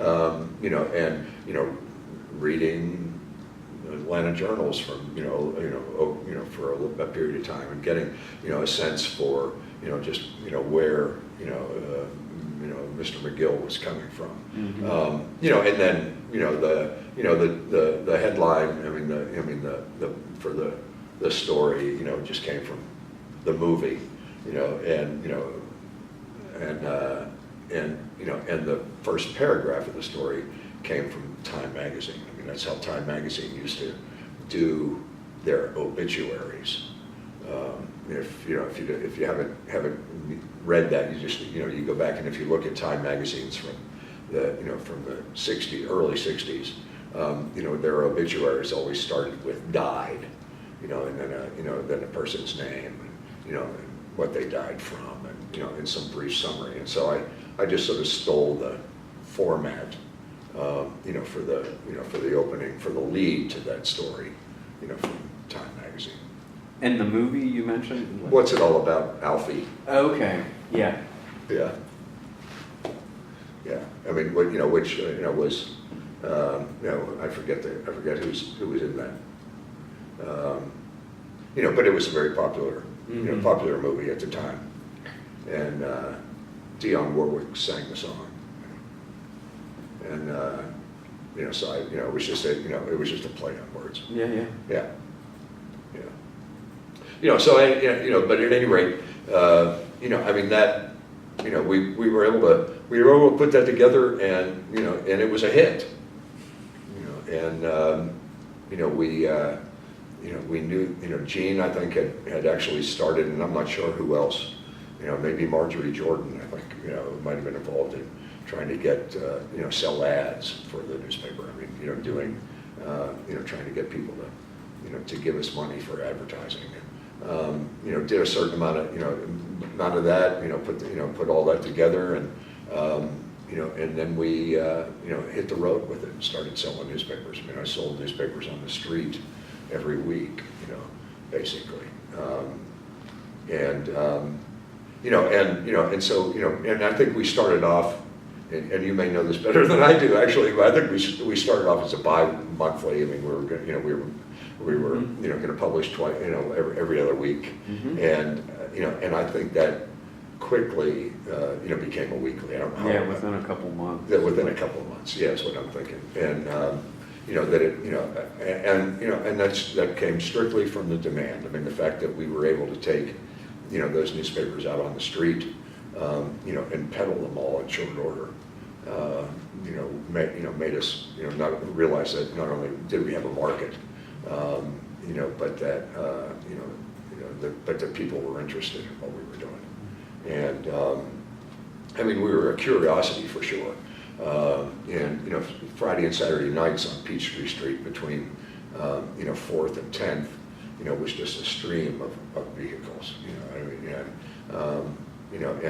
I mean, I spent hours, and along with a lot of other people, actually, just, out there on the street, hawking the bird. And was that sort of your turf?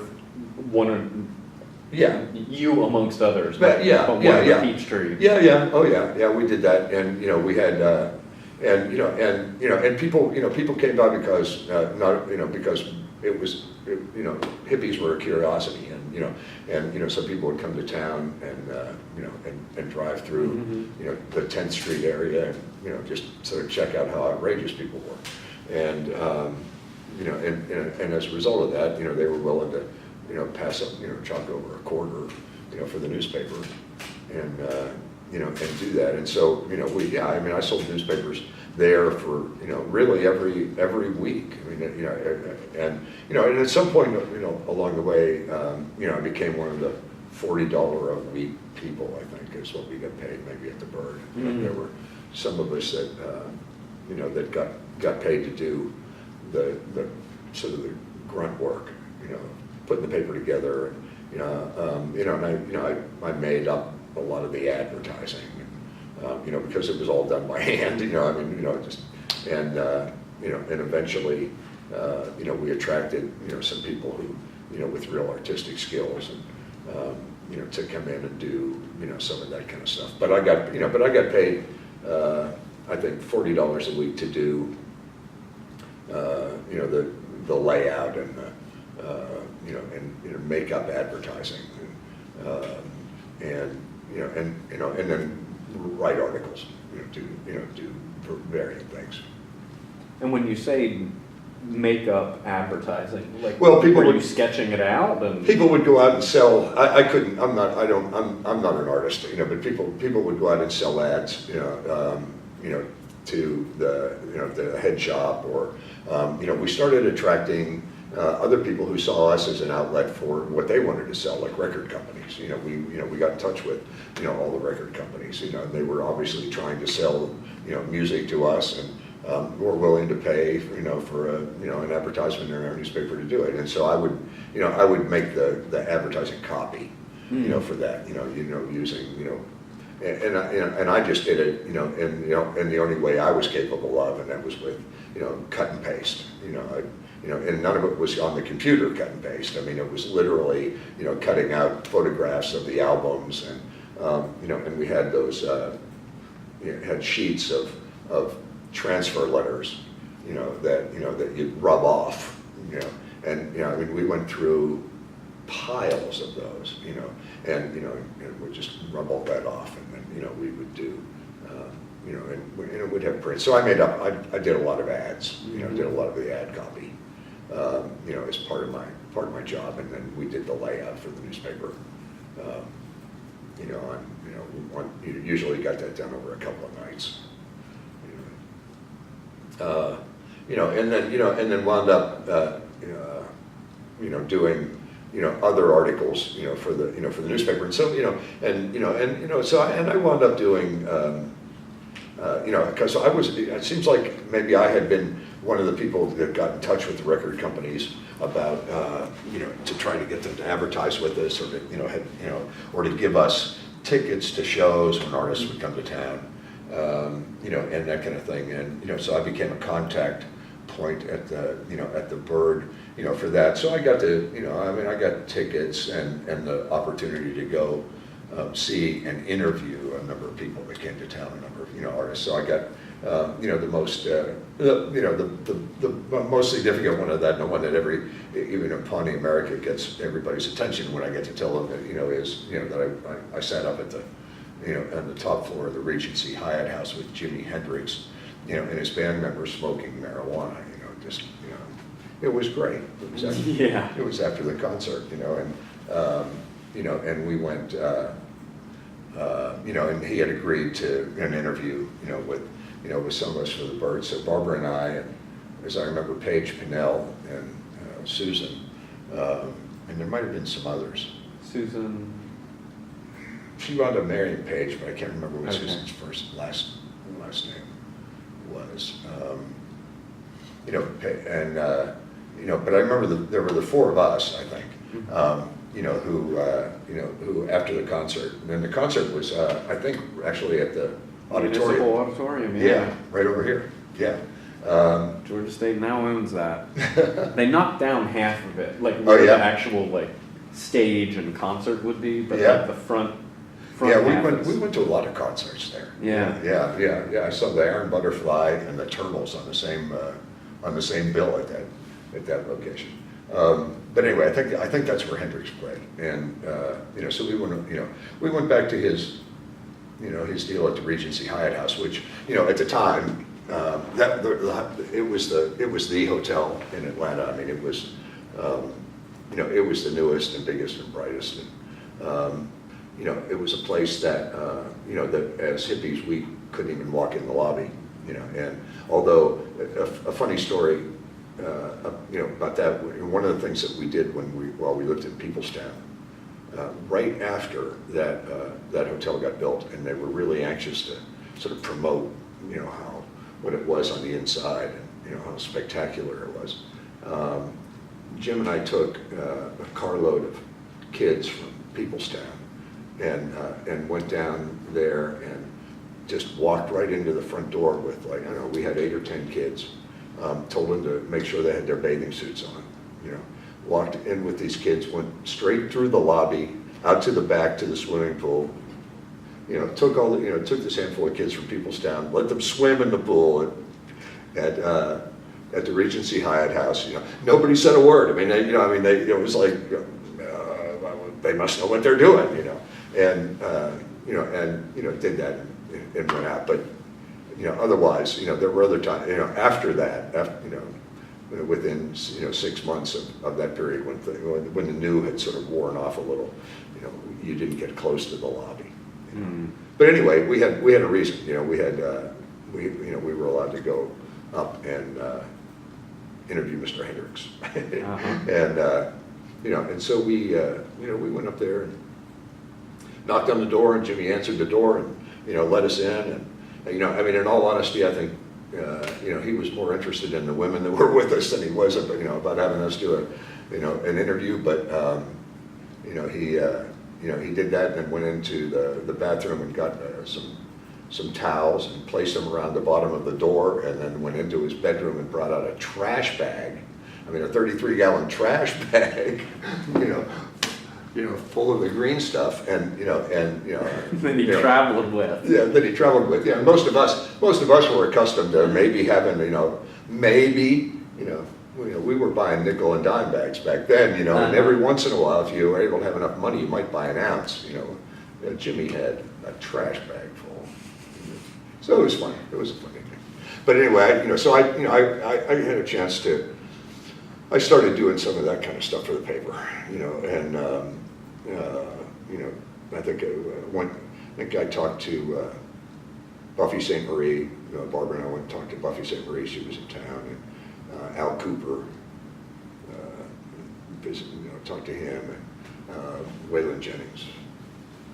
So it was that was kind of one of the perks, if you had a press pass, if you were, that I got to do, and so I did some of that. Miller Francis wrote a lot of music articles for the paper. I mean, Miller did, he wrote a lot about the Hampton Grease Band, and was probably as responsible as anybody for, getting the double album from, Columbia, done or that making that a possibility for the Grease Band as anybody, I suspect, in terms of bringing them to somebody's attention.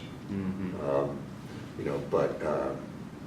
And he did a lot of that. But I did get a chance to do reviews of albums, and because they were sending us albums for free, and got to interview a few celebrities. Yeah, it was fun. Was that the bulk of your writing, sort of in entertainment music? After after the first couple, issue or two, yeah. I mean, I wrote, I did a couple of hippie things, basically. Just spiritual kind of. I don't even know how to describe it. Stuff early on in the paper. That were just sort of, personal statements more than they were, anything else. We wound up with, with other people who did some of the harder and really more important political stories, about stuff that was happening around town, the Coca-Cola stuff, or some of the labor stuff and some of the civil rights stuff that was happening. There were other people who were more, involved in that on a regular basis, and and we, so we had people doing that kind of writing. But I just, I would spend, most of my days really, doing, that stuff at the Bird. I mean, putting together ad copy and, and doing the layout and. And I wasn't the only one by any means. I mean, but I was part of that process, and and then Friday and Saturday nights, were spent out on the street. We spent a lot of time on the street, selling the paper, and then we had other people who did a lot of writing for the Bird, like Richard Bono. Who wrote under the pseudonym of Eric Bomba and or Eric Bonner, who was just a crazy guy, and wound up tragically, addicted to heroin and wound up dying, living on the street, but much later. But they lived just down the street from us, and so and because where were you living? I was living at Barbara and I started living at 4th and Juniper, which is where we lived for most of this Bird's. And when did you move there? Because you finished your Vista thing in April '68. Yeah, April '68. Now, but and Barbara and I moved there probably in June of '68, maybe something like that. Mm-hmm. And the Bird started publishing in March. Yeah, yeah, right. So she lived. I was trying to think this the other day. I can't. After I left Primrose, I mean, I think I stayed at Primrose for a while when I was no longer in Vista. I stayed there.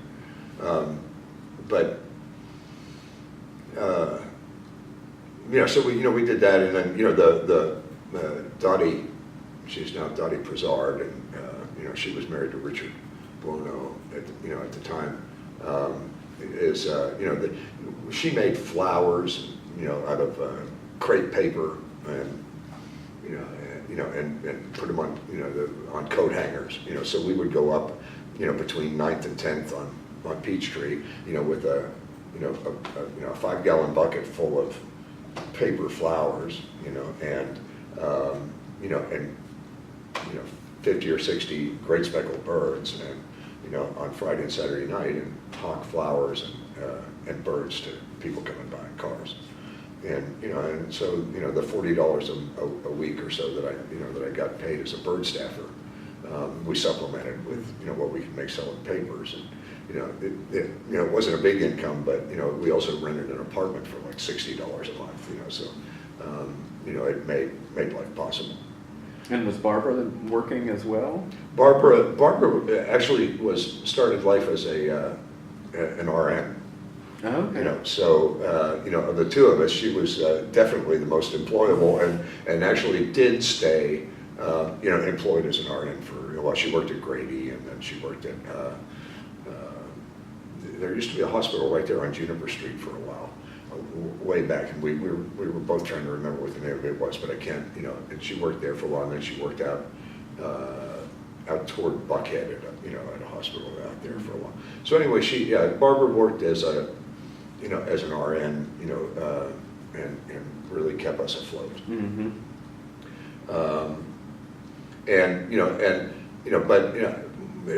So at one point I was selling birds there at 14th and Peach Street, right there, and there used to be a club called the Catacombs that was right there, and I think it's 14th Street, and so I was selling birds, there as people would come up to the stoplight, and like the Atlanta Journal-Constitution paper boys did, I just got out between the two lanes of, there would be 2 lanes of traffic going up there, and I'd walk down, the middle lanes between those, trying to sell the paper. One night the cops came by, arrested me, for obstructing. What did they arrested me for obstructing traffic? I think is what the charge was, if I remember that right. Anyway, the whole deal. Take the newspapers away, handcuff me, call for the paddy wagon, come by, put me in the paddy wagon, and are hauling me off for. It was something like that, obstructing traffic, or. But while I'm in the back of the paddy wagon, I find out later, the cop who arrested me goes over to Barbara and tried to get a date. It's like, Barbara says, what happened to me? No. And so, I get hauled off, to jail, and, and everybody who, was up there and who witnessed that, began raising money. They went to Barry Weinstein, I think, had a coffee shop, a coffee house, and where, music was played. Went there and took up a collection. Went to the head shop, took up a collection. Anyway, raised the $100 or whatever it was that they needed to bail me out, for on this charge for selling the papers. And all I was doing was just whatever the Atlanta Journal kids did, nothing different. Yeah. They were allowed to do it, selling the Great Speckled Bird. I wasn't. And at any rate, so I appeared, and we had a lawyer who, did this pro bono, and took, Which lawyer was it? Al Horn or Reber Bolt? Reber Bolt. Yeah. Yeah. And, and so we went to, he went down there to the hearing with me, and as it turns out, what they had charged me with was a violation that can only be caused if you're in a motor vehicle. That's the way it worked. Not if you were a pedestrian. And so the thing got dropped and went. But it was just one of those instances where of the kinds of stuff that harassment that tried to happen with regard to bird people. Mm-hmm. But for the most part, other than the fact that there were times when people would say nasty things or throw stuff at us or whatever. Actually had a guy pull a gun on me in front of the birdhouse one day. We were all up on the porch, and he stopped and said, "Hey, can you tell me where to get to so and so?" And I walked off the porch out toward his car, and got from as far as me to you away, and from him when he pulled a gun out and had it in the window, and I realized that my knees do the right thing under those kind of circumstances, and they just give way, and I went right to the ground, And fortunately, the kid never shot, You know, they just, you know, he was just intimidating a hippie, you know, and took off. But stuff like that occasionally happened, you know. But it was Atlanta in 1968, you know. I mean, it was, you know, it was a tough redneck kind of town.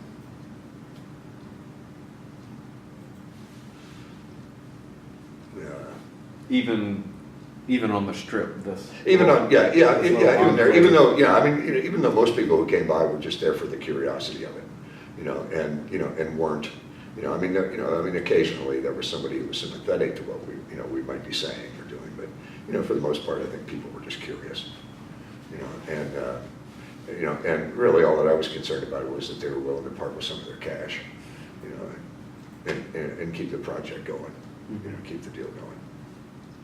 But that was a way of life for us for, you know, from 1968 until, for the most part, until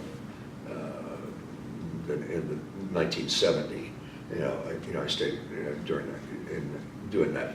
What happened to me personally during that point in time, and I'm not sure exactly what the time frame was, but you know, when I was no longer in Vista and then I became 1A. Yeah. You know, with the draft, and you know, at that point, my 20-year-old brain was a 22-year-old brain, and it had a chance to mull some stuff through, and you know, I decided, you know, that I was definitely not going to go into the Army, and you know, and so you know, when my induction notice came, you know, I had to show up down at the induction center on Ponce. They're just past the bridge and the railroad overpass, and you know, and so refused induction, you know, and you know, had you know, a number of bird folk, you know, and other people out on the street, you know, at that period of time, you know, while you know, I was in there doing my thing, and the, you know, and the striking thing about that instance was that, you know, that day I was not the only one who refused, you know, induction. There was a Jehovah's Witness there at the same time who, you know, refused induction, and he was refusing induction for the second time, you know, because the first time they had done something wrong in terms of the court stuff that they were going to do, you know, for him and, you know, against him, and, you know, and so, you know, dismissed the charges, and then, you know, labeled him 1A again and drafted him again, you know, and you know, so that they could get it right, you know, this time when you know, when they did that. So that was somewhere along, you know, about 1970, I think, and in the early part of 1970, and you know, so I refused induction, and you know, and shortly after that, you know, realized that. I was going to have some legal issues, you know, because I really was not going to run off to Canada. I mean, that was not my intention. You know, I mean, my intention was to, you know, was to fight this and, you know, stand up for the principle that made me do it in the first place. You know, that, you know, which was not a religious objection. It was, you know, to killing. You know, it was just a political objection to the Vietnam War. And you know, and so you know, did that, but decided that I was going to have to find probably, you know, meaningful employment, you know, because I think at that time Barbara was also pregnant, and you know, we were expecting, you know, our daughter in June. So I wound up getting a job with the Federation of Southern Cooperatives here, and you know, and I don't know if you guys know about them, but it was an organization of poor people's co-ops from all over the South. You know, agricultural co-ops, quilting co-ops, other craft co-ops, a shrimp fishermen's co-op, you know, but largely agricultural. You know, it started, you know, as a result of some people in Louisiana. Charles Prejean, you know, was the, you know, executive director for, you know, during the period of time that I was there, for a long time, and you know, a guy named John Zippert. You know, who was a white guy from Brooklyn who was married to Charles's sister. They've been organizing black farmers in Louisiana, you know, for a long time, and and getting people into co-ops. And the same thing had happened in Alabama. There was a group called the SWAFCA, the Southwest Alabama Farmers Cooperative, which was an association of poor black farmers who banded together in an effort to be able to sell their crops, because the white owners of the granaries and of the canning factories would not buy from them. And so they had formed this co-op as a way of just creating a bigger economic entity. And the Federation of Southern Co-ops came about as a result of all those people getting together and saying, we need to band together as a larger group, as a way to to make ourselves stronger. And so the Federation, and their office was also, and I'm calling it Spring Street, but it may actually be, it was right around the corner from, or actually right across the street from where SRC was. And there was a French restaurant down there too, and I can't remember the name of that one, but it's right down by the post office, where the post office was, and may still be. So and this guy Bill Farmer that I was telling you about, he had at that point taken a job with the Federation. He'd moved across the street and was working for the Federation. And so, when I told him that I was going to have to try to find a real job, he said, I think I can get you a job at the Federation. So I went and moved over to work full time for the Federation, and doing basically proposal writing. We were raising money to provide training for and expertise for these co-ops for whatever they needed, finding places for them to sell their goods, and providing training for them to improve their practices in terms of how they grew stuff, and that kind of thing. And the Federation is still in existence. I mean, it's it's going well, and eventually created a training center in Epps, Alabama. Which is where they have done most of the developmental work since then. So so I got involved over the next 2 years basically with the Federation doing grant writing and putting money together. We put money together to get a medical clinic started over in the Epps area in Alabama. It was an interesting group of people. There was that had done, they were people who had, the original founders that had been involved in the civil rights struggle in Alabama, and Louisiana for a long time, in Mississippi, and this was just an economic development step out of that. So I worked there and until November of 1972, when we left Atlanta. But prior to that time, my trial, on the induction charge, came up, and since my draft board was in Pittsburgh, that's where the trial was. The trial was in Pittsburgh, and fortunately, I had gotten. I mean, this is before I got the job at the Federation, had a lawyer step up, a guy named Peter Rinskoff, who worked. I was trying to remember the firm that he worked for here in town. It was but I can't remember his name. It was the head of the firm was a black attorney who had been doing a lot of civil rights work, and Peter was a guy.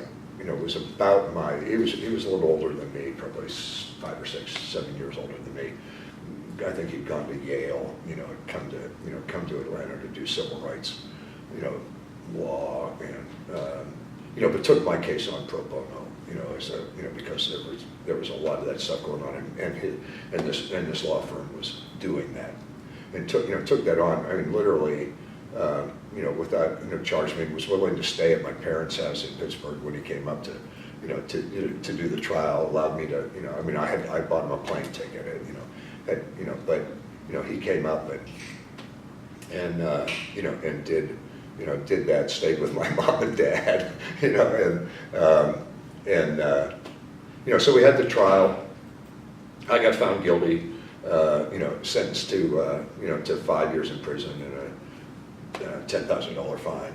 And, and it just, that had to be, it was in the winter, so it had to be like February maybe of 1970, I think.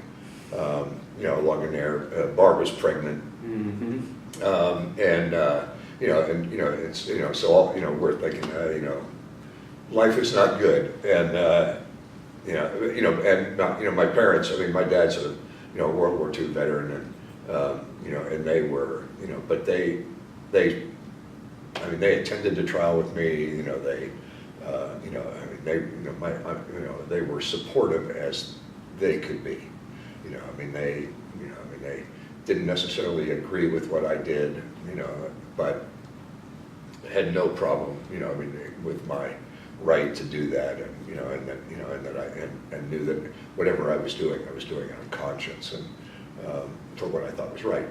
And and it's something that I was forever grateful for them for being able to do. But at any rate, that I was found guilty, and then Peter Rinskoff took the stuff on appeal, and again at no cost to me, and it turns out that my Fourth Amendment rights were violated. That's what what he brought the deal on, that I had a right to face my accusers, and since the trial was in Pittsburgh, and I refused induction in Atlanta, the only people who actually saw me refuse to put my hand up and say I am not going into the U.S. Army, were all down here. Well, they didn't bring anybody to Pittsburgh to testify to the fact that when I was told to raise my hand and step forward, I didn't do it. So the only people who said that I had refused induction were the people at the Selective Service Office in Pittsburgh. A woman named Mildred Tallman, who said he refused induction. Well, how do you know that, Miss Tallman? Well, it says so on this paper. And did you see him refuse induction? No, we didn't see him refuse induction. Okay. And so the appeals court, what is it, the Seventh Circuit here, I think, in Pittsburgh, I think, overturned my conviction. And and the feds chose not to bring me up on another charge. So I beat it. Yeah. Yeah, was lucky. So that was. And so at that point, we were back here, had our daughter Amanda in June, and and at that point, Bill Farmer, this guy had, or John Boone rather, John had been offered a job as Commissioner of Correction for the state of Massachusetts. So going back to that, because he had been in probation. Right. Yeah, John had spent his career and had retired from the federal prison system, and had been chief of pardons and paroles for the prison in Terre Haute. And Frank Sargent was the governor of Massachusetts, a Republican. But knew that this is like 1970. 2, or 71, I guess, maybe when John first got appointed. Anyway, knew that the prison systems, were screwed up, and was willing to take the political risk of hiring, John, who had been writing and attending conferences and promoting the whole concept of prison reform, which is, I don't know how it is here in Georgia, but in Oklahoma these days, prison reform is talked about a lot. Well, this is like, 40 years ago. John Boone was, talking about that, telling people, what had to happen to our prison system. There's nothing being said right now that John wasn't saying 40 years ago, and saying correctly. And Frank Sargent, this Republican governor in Massachusetts, when it came time to need a commissioner of correction, was willing to hire John on and told him, that that, he had probably 3 years, that, when it came, by 3 years, Frank was going to come up for election again. And if things were not just perfect with regard to the prison system, if he was taking too much heat, John was gone, So, John said, yeah, I'll take the job. And, and the first thing that John did was turn around to Bill Farmer and say, I'm going, you're coming, and so he took Bill with him to Massachusetts and, began reforming the prison system in Massachusetts. And I mean, I see it as reform. The right wing sees it as turning criminals loose.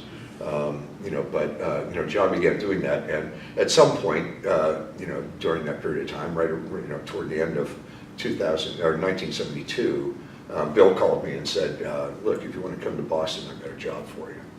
And and so Barbara and I thought, well, maybe this is a good thing. We were looking to get out of town. We were looking to leave Atlanta at any rate. And so I had 2 job opportunities at that point. One was at the newspaper in Lancaster. They were looking for an editor, and and I'd been in touch with them, and corresponded with them. And despite the fact that that my biggest part of my resume was writing for a radical underground newspaper, they wanted to talk to me. Yeah.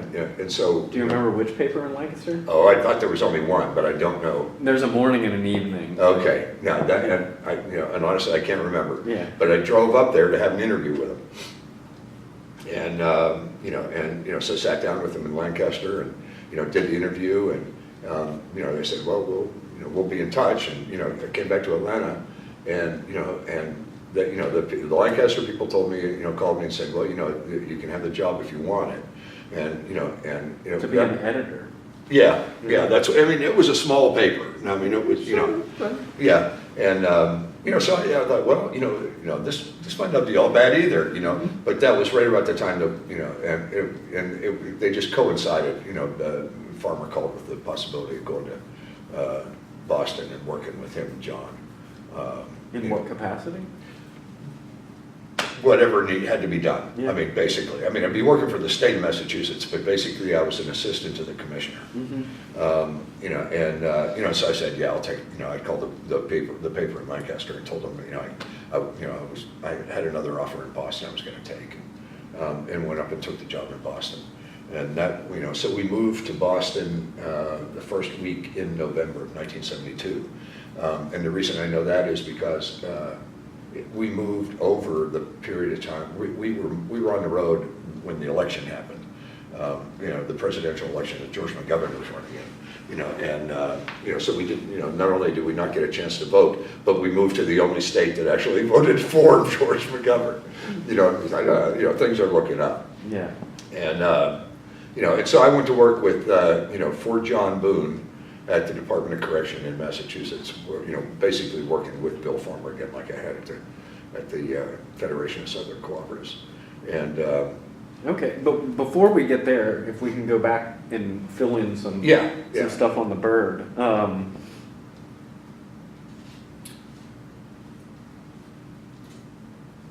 I guess I'll start with, you had mentioned earlier in talking about your time in college, that your real political coming of age was when you were in Atlanta and through the Bird. Right. If you can flesh that out a little bit more? Well, I mean, it was what the times were in the country in 67, 68, 69. There was a lot of stuff going on. Obviously, there was a lot of civil rights activity that had been going on for a long period of time, and that had reached, a boiling point in a lot of ways. The war had escalated to, to a terrible point. And so for me, I mean, it was just, I was a child of those two functions. I mean, I saw what was happening with, and had seen what was happening, had been happening in the civil rights movement for a long time, and, was sympathetic to that. And once, And so while I was working at the Bird, understood the importance of, of all of that, and knew what was happening there, and what the commitment, to, creating equality for everyone needed to be. At the same time, I came to the realization that, that what we were doing in Vietnam was horribly wrong, and that something needed to be done to make that stop. And those were the two driving things that, that formed, the way that I looked at things. So not only did I, and we were doing stuff, at the Bird, we were not only, writing articles and producing the newspaper, but, we were, there was other stuff happening in the community. I mean, we were doing guerrilla theater, and we were, protesting, doing, we were packing up and going to Washington for the marches on the Pentagon. We had marches here in Atlanta. We organized things in Piedmont Park. There was a lot of stuff going on that, where we had, trying to raise, people's understanding about the war, and about, primarily, most of the stuff that we were doing was about the war, because the civil rights stuff, had its own. There's something came down, didn't it? Let's hope that was a good come down. I've been around those when they haven't been. So that, that's the kind of stuff that I was involved in. Was a lot of the anti-war, stuff that, that happened, and it was just assumed, because of the group that we hung out with, that's what we were going to do, and we did do it. And so, and we were together a lot. We were talking to each other a lot. I mean, and sometimes I understand that it was like preaching to the choir, but we reinforced each other's, ideas about, what was going on, with the government, and with the policies that were being, promoted. And and so I became fairly firm in my attitudes about how what needed to happen that way. And then and then other stuff would happen. Like I went to I was working for the Federation. We were having a meeting in just outside of Selma, and and we had some people who were attending that meeting who who went to a motel there at Selma to to get a room, and they were black, and they were told there weren't any rooms available, and and then they so then and they came to the meeting and spread that word. Well, and as it turns out, we didn't believe it, that was actually the case. So being one of the few white people around, they sent me down, in a car, to rent a room, which I did, and and so we came back, and had we had the basis for a suit, with regard to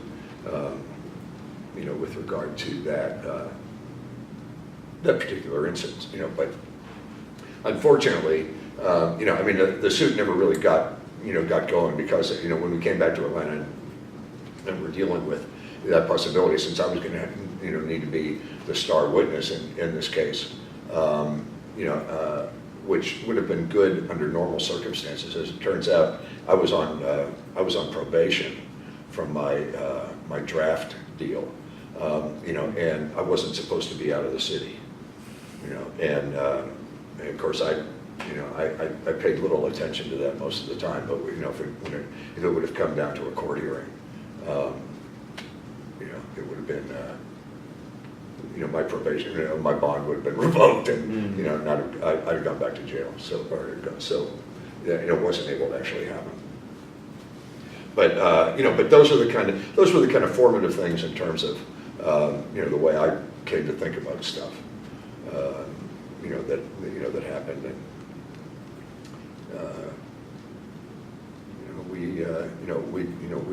I think all of us just kind of grew as a result of that. And how did your family, you mentioned when you had to go to the hearing in Pittsburgh, that your parents were as supportive as they were able to be. How did your parents, siblings, respond to the development of your political consciousness, the activity? Yeah. I mean, at that point, I mean, it was a relatively gradual, change. I mean, they knew that I was, always on the left side of politics, and that I was going to be, on the unusual side socially, so it wasn't like it was a real shock to them for anything that I might come up with, because I never really came with anything that was just, really outrageous to them. I just, they thought I was wrong. My opinions might be wrong. My feelings about stuff might be misguided. But I had the right to express that, and they were and I was at that point beyond their control. But they were, going to be, but they still loved me, and they were going to, and that didn't prevent that from happening. So yeah, they were able to deal with that. And your siblings? Are your siblings younger? Yeah. I've got a 4-year younger brother and a 7-year younger sister. My brother's quite conservative.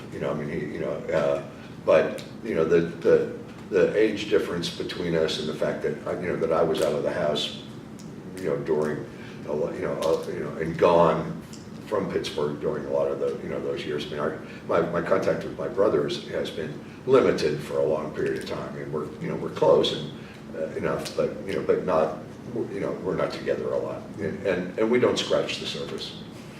I mean, I allow him to think what he thinks, and he allows me to think what I think. Mm-hmm. Yeah, we just kind of go our ways. And my sister is a little that way, but not quite as much. But they, there was never any real problem between us. Yeah, I mean, which was fortunate. I mean, I know that a lot of people have not had that same luck. Did your brother end up?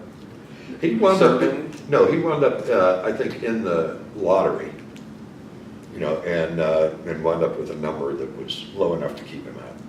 Okay. Yeah, and by the time he became, I mean, he's 4 years younger than me, and by the time it came his time, he was, the war had begun to wind down. Mm-hmm. Mm-hmm. And so they never got around to drafting him. Yeah.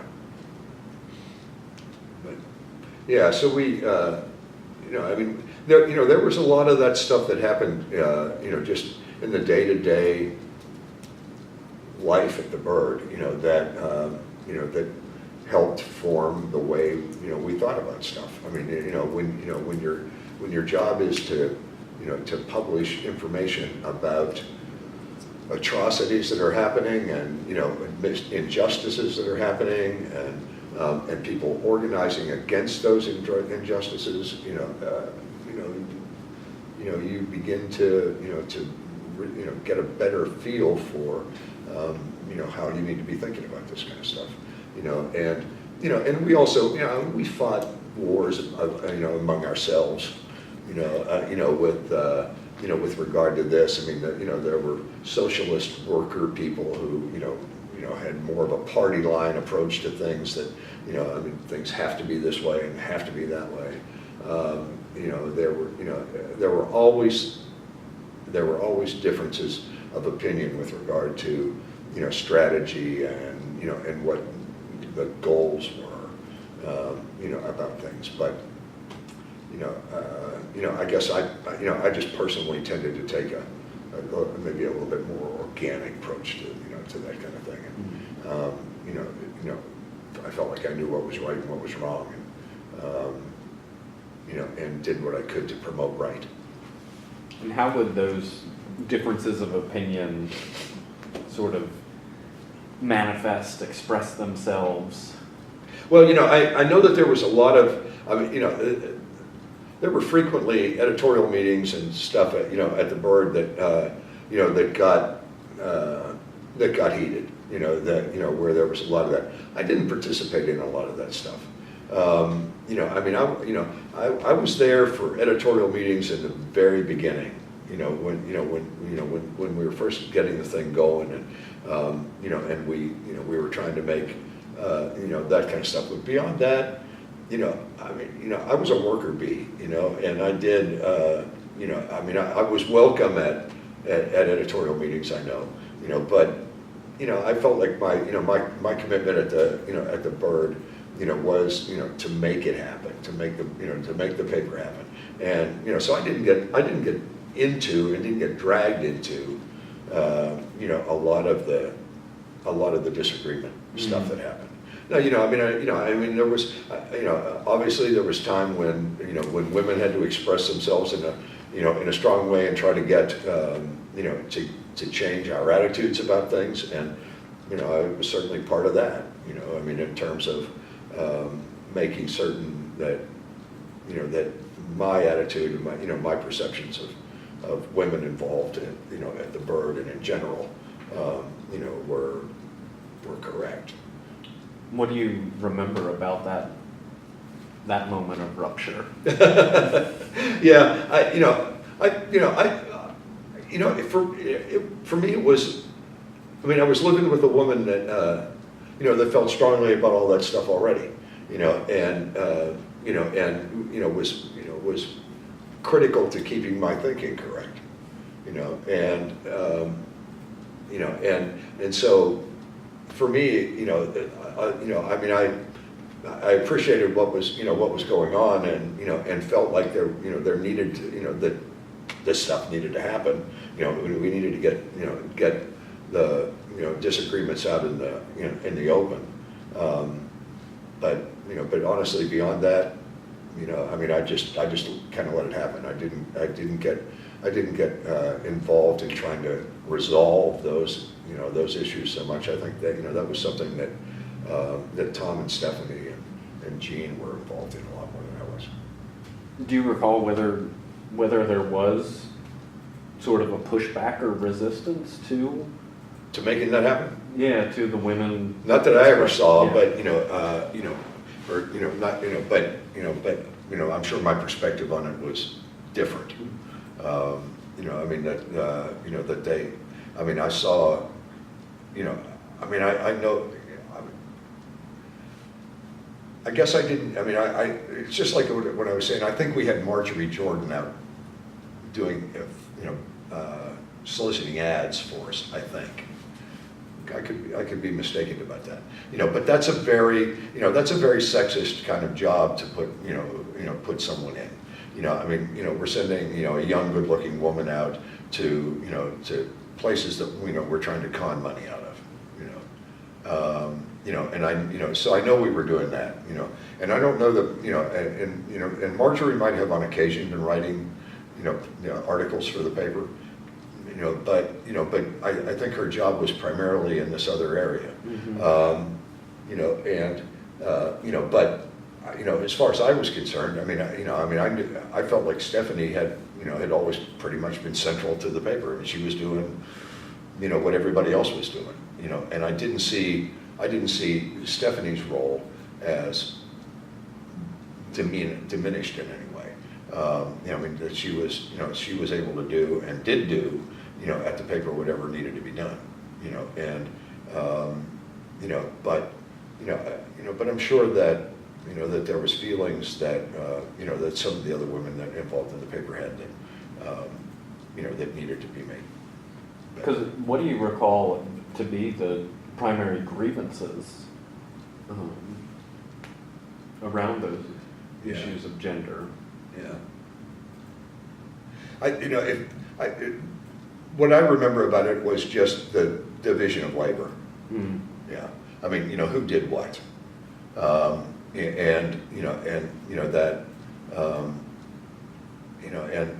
From my point of view, we had, when you're standing there around the table, cutting and pasting and doing kind of stuff, it was men and women doing that. putting that stuff together.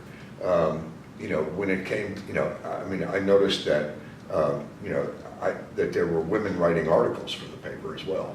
And so, maybe so I know that there was, some feeling that, what happened, at the Berg with regard to cleaning the floor, carrying out the trash, that kind of stuff. Honestly, I don't know who did that.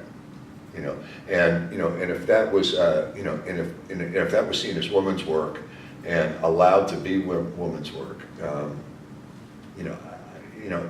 I don't know. I mean, I don't remember it being an issue.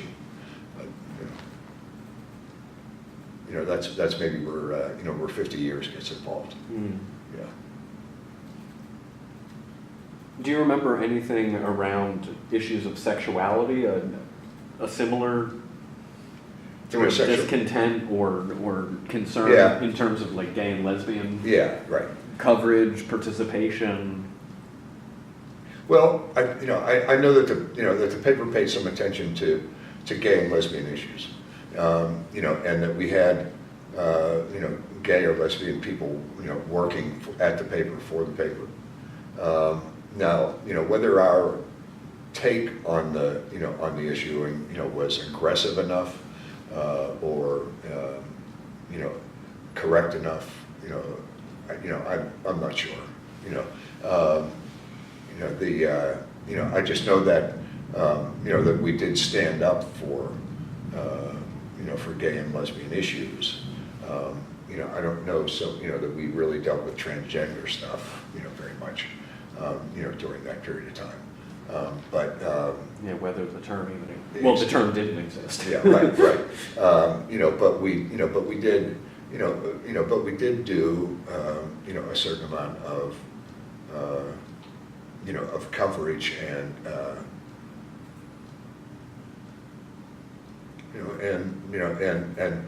and paid some attention to those issues. But again, I wasn't making editorial decisions about that kind of stuff for the paper so much. I really didn't. I mean, as long as I could pick up a copy of the paper, look through it, and see stuff that supported my point of view about things, I was happy. I didn't. I wasn't looking at the paper from the point of view of, we're covering this about unions, we're covering this about the war, and we're covering this about civil rights, and we've only done this about women's issues, and we've only done this about gay and lesbian issues, and we need to move it more, to the center. I wasn't doing a whole lot of that. And like I say, I don't know why. I don't remember that being a conscious decision. I just think that I knew that there were people making those decisions, that I trusted, and my job was to, see that the grunt work on the paper got done. And that's what I did. And you feel, and not to, using your own terms and not saying it in a derogatory way, but you feel that like that's where your role and strength was to do a lot of this sort of grunt or background work. Yeah. I mean, I think, because I got a reasonably good work ethic, and I think, I was, I showed up when we needed, something done, and tried to make sure that it got done, but I felt like we were all pretty much that way, I didn't, it wasn't like we had, I never really felt like there were people who were, just along for the ride, I never felt it was that way. I felt like we were, I was always left with the sense that, and am to this day really, that we were all in this together. I think, and that we all contributed to it, and that after my, brief involvement with the paper, stopped, it became broader. There was in terms of the number of people that got involved, I think. And as far as I knew, that was all to the good. But initially I just saw my job as, just producing the paper, getting it done, and making a statement, every once in a while, from a writing point of view. And in your time as a staff person, how much time do you estimate that you were spending a week? Oh gosh. Yeah. Well, yeah. That's hard to remember. I feel pretty certain that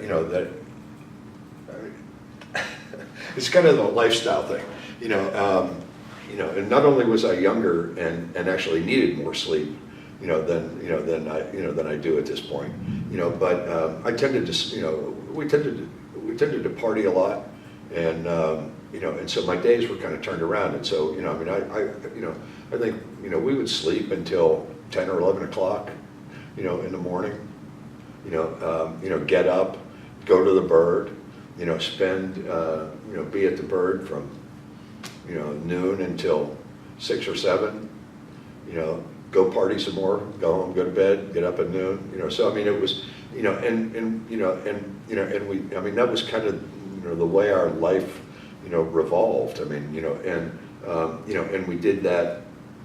It seems like we did that Monday, Tuesday, Wednesday. The paper, it seemed like the paper came out on Thursdays maybe.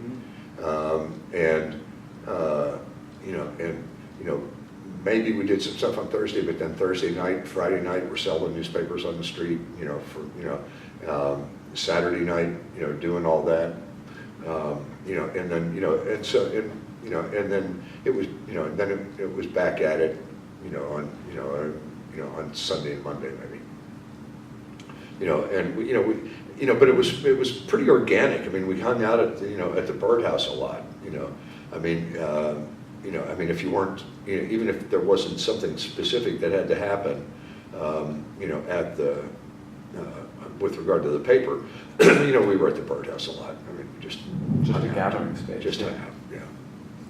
What was your staff title or role or roles in the time? Yeah, I can't remember how I appeared in the masthead. I don't. It might have been as, I don't know. It might have just been as staff. Yeah. I don't know that I actually had a title. Yeah, but not like circulation editor. Yeah, right. No, I don't. Yeah, those advertising. Right. Yeah, those jobs fell to to other people. I think I was just down there in the staff box. Mm-hmm. Yeah. And you mentioned doing a lot of work around layout. Yeah. And you mentioned everybody standing around the table, right, cutting and pasting things in. It said that it was men and women all doing this. Yeah. I've heard that women did a lot of that work, and that in a way of giving credit and recognition, because it was so much of the way that the paper looked. Right. Which was unique. Yeah. Does that match your memory? And also, you came on with layout experience. Yeah. Yeah. Oh, I was, it was the kind of thing where, if somebody was doing something, I didn't see myself as, as having more authority than anybody else. Mm-hmm. So. A lot of the layout work that I did had something to do with, with getting those advertisements in the paper, and doing that. And then, we would cut and paste, other stuff, to fill in around those, because the advertisements were paying for the, for the paper. And we put, we'd get that other stuff in, around it. And so, I was not, I just remember, nights, being there, listening to music and cutting and pasting and putting that stuff down and doing headlines and, and filling all that stuff in. And,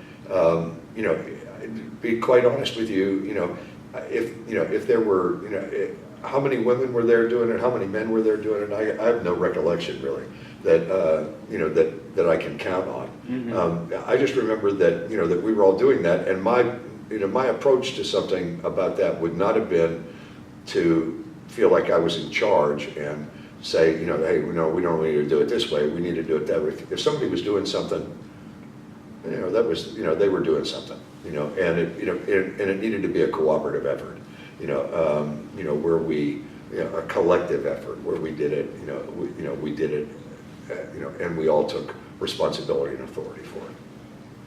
And I think, honestly, that's how I remember it happening. Now, with the exception of the front page, I think the front page was, was a little different. So once we got Paige Fennell involved, in the paper, who had real artistic talent. Mm-hmm. Paige was able. I mean, he redesigned the, the masthead,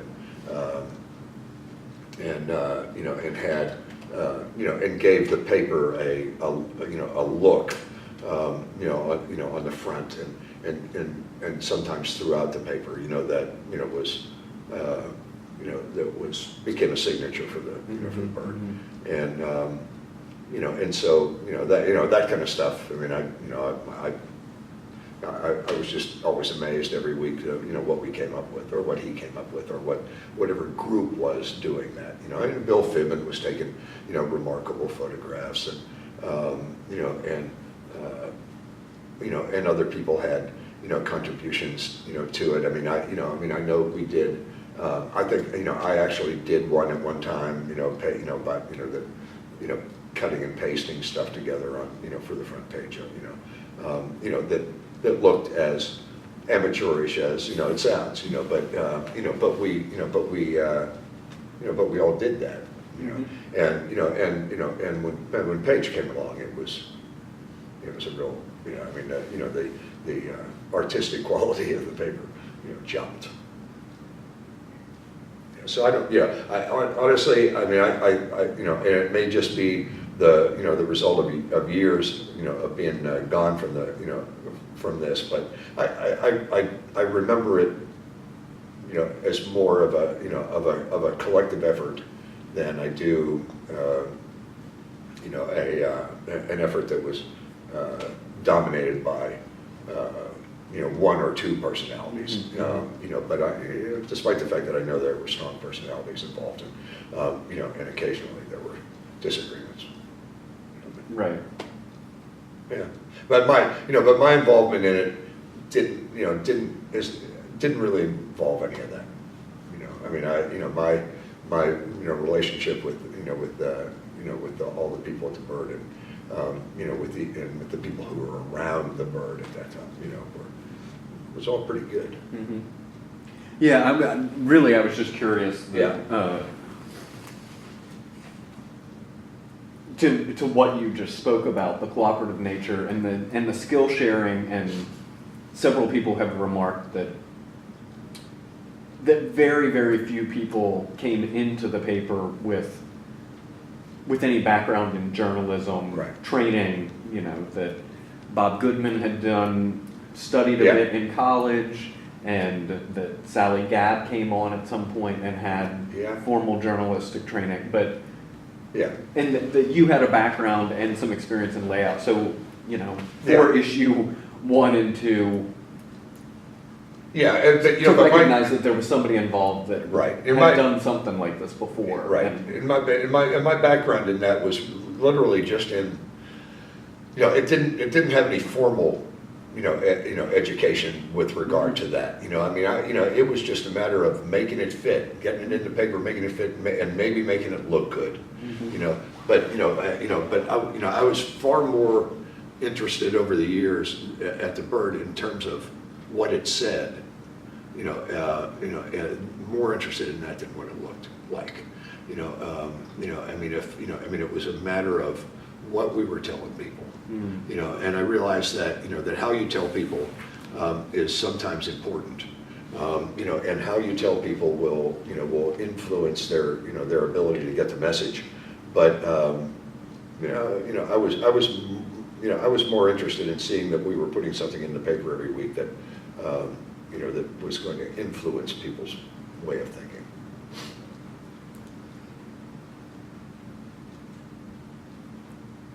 And if you can sort of condense or specify what sort of way did you hope that people would be thinking that they wouldn't be exposed to otherwise, or? Well, really, I mean, the two biggest, issues for me during that period of time were civil rights and ending the war. Mm-hmm. And I was hoping, that we were going to change hearts and minds with regard to the war.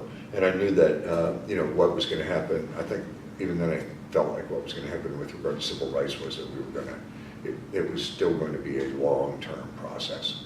I mean, that we were going to, have to be involved in this struggle for a lot of time, a lot of years. I mean, it was not going to end quickly. Mm-hmm. But that being said, somebody still needs to be out there saying it. Somebody still needs to be out there promoting, those ideas. I just really thought that even in Atlanta, Georgia in 1968, we'd be able to change a few minds about the war. I'm not sure that we did. Ultimately, I think ultimately the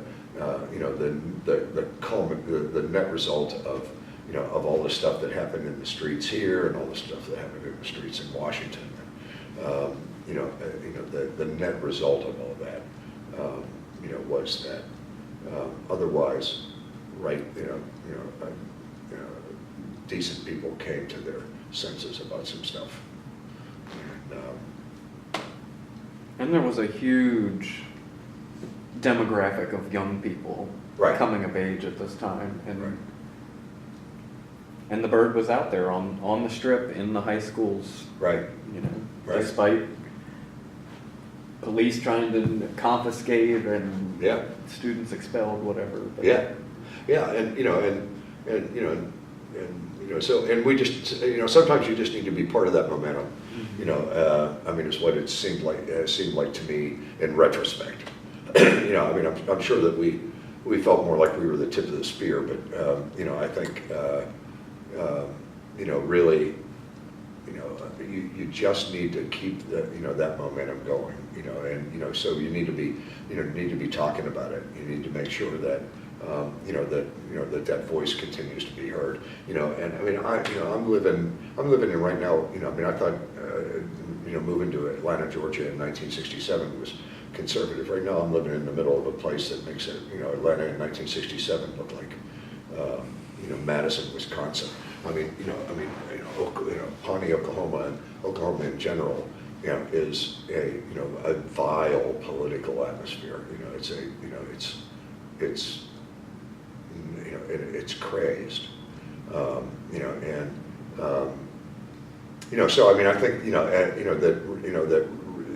the one thing that I can continue, to do is just make certain that people understand, that there is another point of view out there. I'm not going to change anybody's mind. I'm positive of that, where I live, but they are going to know that I don't agree with them, and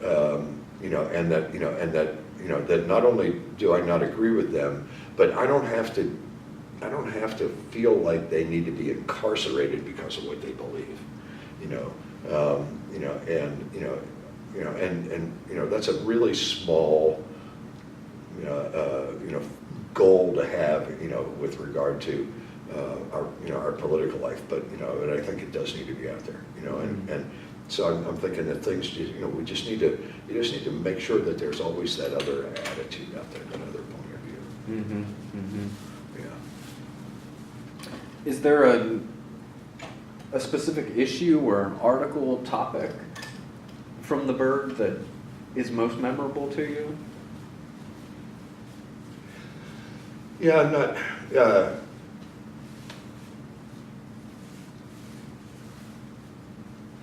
Probably I don't have one that really that's any more memorable than the other. I mean, the first issue is is really the important one, for me. I mean, Tom's article and my article and the work that I know that everybody put into that. Quite honestly, in some ways, if that had been the only issue that we put out, I'd still feel like we had been a success. That was, that's the one that I think back out. But there were so many, other issues, just for the moment, things that that came out, that needed to happen. When MLK got killed, we had, a significant, issue there. I know that a lot of us, went, down to SCLC and worked, for a couple of days down there, and doing whatever we could, answering telephones, and lining buses up, doing that kind of stuff, and so that has a significance to me. I watched some of the stuff about that assassination here this past year because it was an anniversary, and realized that James Earl Ray was living just down the street from the Bird, apparently, for a week or two, when he was stalking, Martin, is that what, was happening? What caught my attention in one of those documentaries that I saw was that, it said, it was talking about he was stalking MLK and was living in a decrepit hippie district in Atlanta, and I'm thinking, I lived in a decrepit hippie district, in a rooming house, and I tried to follow it up a little bit better, and as best as I can determine, he was living in a rooming house just between the Birdhouse and Piedmont Park. And I thought, holy cow. Wow. Yeah. And there are a lot of people in this area. Well, let's stop for 1 second. I think Tracy has to run, but then we'll get back and conclude. Okay. All righty, back again.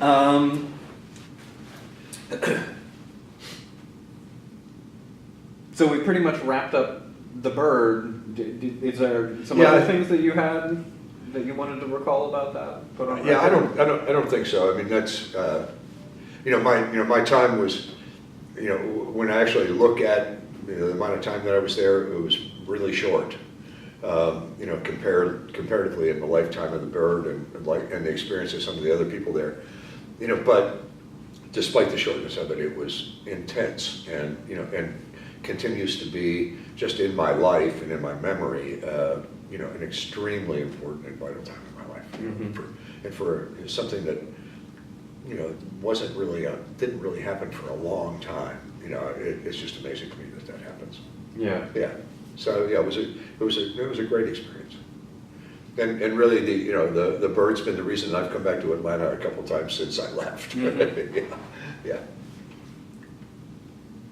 And you've maintained some relationships over the years with some of the Bird people. Yeah. Tom and Stephanie, and in particular, and they've been to our house in Oklahoma a couple times on their way to visit their son and grandchildren. So we've seen them. We've visited with Gene once in Washington, and Marjorie Jordan came out and stayed with us for a while. Went to the powwow, with us and came to Oklahoma at the hottest time of the year and spent some time with us. So yeah, we have have maintained some relationship with with a few of the Bird people, which honestly for me is pretty unusual. I don't maintain a relationship at all with anybody I went to high school with, even the people I went to college with. It's just not kind of how I am, but some of the Bird people have been kind of different. And also living in one of the reddest of red states right now, it's just a relief and to be able to relate to people who more or less feel the same way I do about things, and to realize that there are people out there that actually do think correctly. Yeah. And so when you started working at, is it called Southern Food Co-op? The Federation of Southern Cooperatives. Southern, yes. Federation of Southern Cooperatives, FSC. Yeah, they're still around. I don't know all the stuff that they're doing right now, but I got back on their email list somehow, and so I get emails from them a lot. And when you started working there, did you continue to be involved with the bird and? A little, but not much. I mean, the working at the Federation was literally a 40-hour-a-week job. I traveled, some, doing them, going to Washington looking, for grant money, and traveling to some of the co-ops to, see stuff that was going on, and and that kind of stuff. So, my involvement with the bird really at that point, became, quite diminished. Mm-hmm. Did you continue to subscribe or purchase? Oh yeah. And did that continue when you went to Boston as well, do you recall? Pretty much not. Yeah. Yeah. I think at that point, the idea of buying a subscription just never really occurred, I guess, and making that follow, again, that's just a function of, I guess, of being young and just not thinking about it. These days, I don't think I would have ever let that happen, but no, we didn't do it, and we were moving on to, to something else. I mean, my time in Boston with the Commissioner of Correction was really intense. We were in the newspaper on the front page of the Boston Herald every day, because a lot of it was really racist stuff, against John, but they were just adamant that what he was doing was turning criminals loose and ruining a good system that we had here, and then the whole Willie Horton thing, if you remember that from that event sort of happened on our watch, a guy got was on a furlough, just committed a crime.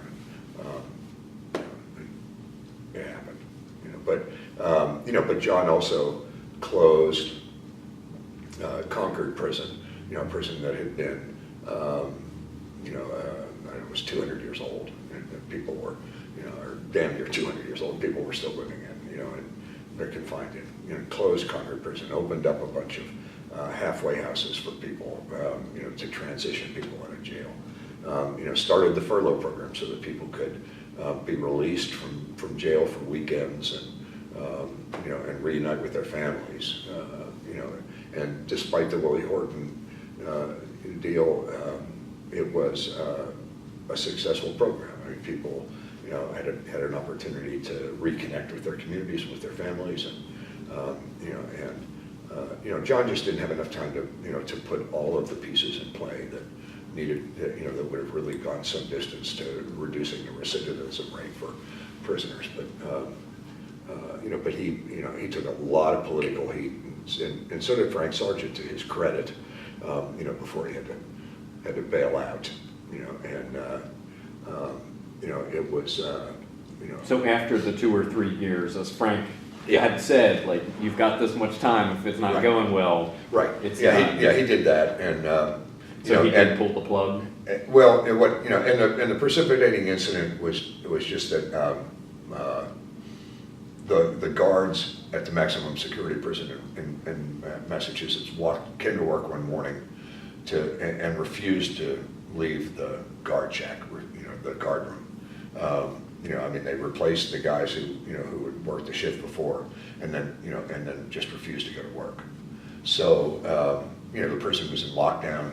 Why did they refuse? Well, because they were convinced that that what John was doing in terms of prison reform, he had been recognizing and working with a bunch of prisoners' organizations, prisoners' rights organizations, families on the outside who were, and he'd been bringing people into the prisons to, to try to create an environment in which people were going to be capable of moving back into the community once they got out.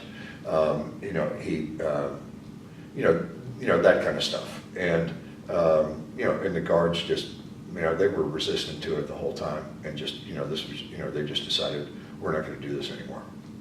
And so they went on strike, and and so John chose to replace them with not fire them, but just replace put people in their job from the community, from the central office. I mean, I got sent to Walpole to stand on a corner inside the building, and supervise, or just watch, basically, is all I was doing, what was going on, but somebody had to go down there and open the prison up so you get people out and get them to eat. The guards refused to do that. And so, in a matter of a few hours, we had enough civilians down there and state police, to open the prison up and, get everybody out, and told the guards to go home. We'll tell you when to come back. And the prison ran for, I don't know if it was 2 or 3 weeks, with some police presence, mostly civilian presence, in the prison, with no incident, no stabbings. There were a lot of drugs done positive of that, but nobody got killed. And during that period of time, that we did a sort of a sensitivity awareness program for the guards, put them all through that, and then brought them back to work. I mean, they were unionized, and so we did this through the union, and but brought the guards back to work, phased out the civilian observers, and within 2 weeks of doing that, we had 3 stabbings, and just because the guards provoke shit, they just how they do it, and so it wasn't long after that. I mean, Walpole was literally the Boston Herald, the conservative newspaper, in Boston at the time, as opposed to the Globe, they were on John's case every day, and just raising hell, and eventually they just got, Frank, just called him into his office and said, I can't have this anymore. I've got to get you off the front page. And told John he was going to have to leave, which he did. I mean, John resigned. Mm-hmm. And then did Jim and you have to go with him, or? Bill left. Okay. Yeah, Bill left immediately. When John walked out, Bill left, and I stayed there for another week, I think, and just sort of cleaned things up, and and then I left. But yeah, I mean, it was. I had no interest in working for the Department of Correction. I was not, I wasn't going to be I was there for one reason, and that was just to support the program that John had put in place, trying to reform the prison system in Massachusetts. So, and that's from like November '72 till about '74. Yeah, that was about right, somewhere along in there. And what was your day-to-day work that you said that you were just? I did all sorts of stuff. I did.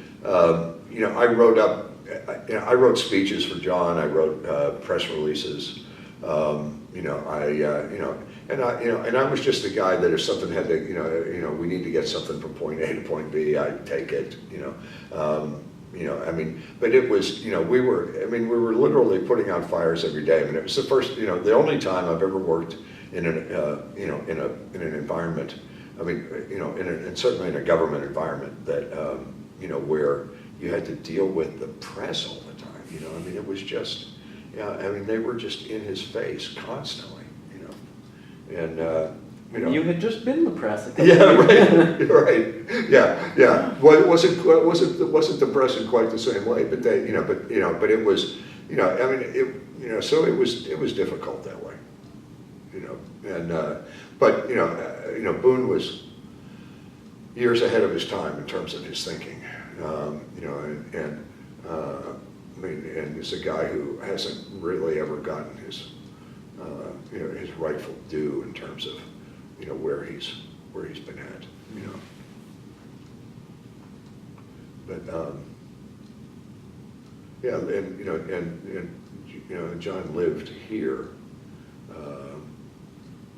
you know, from, you know, in Atlanta. This is where he's from. So yeah, it was, you know, so it was an interesting time, and you know, and he went on to John went on to work for a TV station in Boston, gave him a job as a commentator. And you know, how old was he at this point? Because he was retired from the yeah, federal he department. retired from the feds, and John, let's see, John had to be, well, John probably retired early. He probably retired young, and John would have been 20 years older than me anyway. Mm-hmm. You know, so, and I think at, you know, see, in 1974, you know, I was 38. Yeah. Yeah. 28. Yeah, 28. 28. So John would have been 50. Mm. Yeah, or so. Okay. You know, at that point in time, and you know, and you know, but and he, you know, so he worked for a while for the television station, and then went to you know, and I wrote, you know, so I wrote stuff for him. You know, I wrote you know, commentary and, you know, that kind of thing. Just you know, as a separate deal, because we also had, you know, we had an organization that I got a small income from that was you know, there to continue to promote prison reform. You know, from the outside, but you know, never really got going. And you know, because John was the key to it, and you know, and having somebody in the commissioner's office was really what it took. And you know, so we, you know, I stayed in, you know, at that job, and then in 1975, we made Barbara and I made a trip to Pawnee, Oklahoma, so that she could do her own oral histories on, you know, with Pawnee women for part of her studies at Goddard College, and you know, so we traveled to Pawnee in 1975. And you were saying earlier, before we even started the interview, that she was born in Pawnee. Right. Yeah. Barbara's Pawnee Indian. She's a quarter Pawnee. Or she's half Cherokee, quarter Pawnee, eighth Chickasaw, and eighth French. You know, so Barbara's actually more Cherokee than she is Pawnee. Her father was full-blood Cherokee, and her mom was half Pawnee, but she was raised by her mom, and her mom always considered herself to be Pawnee, and Barbara considered herself to be Pawnee, and she was on the Pawnee Rolls. You know, so we. But raised in Baltimore. But raised in Baltimore, yeah. Born at the Indian Hospital, IHS Hospital in Pawnee, and then, but raised in Baltimore, basically in white community, and you know, so we went out to Pawnee in 1975. Was she? What type of program was she in? Was it a history program? Yeah, yeah. Goddard is a, you know, she was, yeah, she got a BA in history from Goddard, but Goddard's got, you know, Goddard's program allowed her to do, you know, she'd already had 2 years of college, and Goddard's program allowed her to do her coursework in Cambridge. We were living in, you know, when we were living in Boston or in Cambridge, and you know, so she did her did basically her coursework there. I think had to go to the college, 1 week a year or something like that for, just to show up on the campus. But Goddard had a great extension program, and so she did all that. But and then had to do that final paper, her deal, which was interviews with Pawnee women, to try to define the role that women played, historically, and then at present day, in the Pawnee tribe. She did that in 1975. So we went out to Pawnee, Oklahoma, to allow that to happen in the summer of 1975. And was that your first trip there? Yeah, my first trip there. Yeah. I'd never really been west of the Mississippi, and so we went out and spent 2 or 3 weeks out there. She did her thing, and we came back thinking that we really needed to move out there, and primarily because it would give us an opportunity to raise our daughter, closer to Pawnee culture, but closer to her Indian side for sure, and to her Pawnee side definitely. And that we knew that wasn't going to happen in Boston.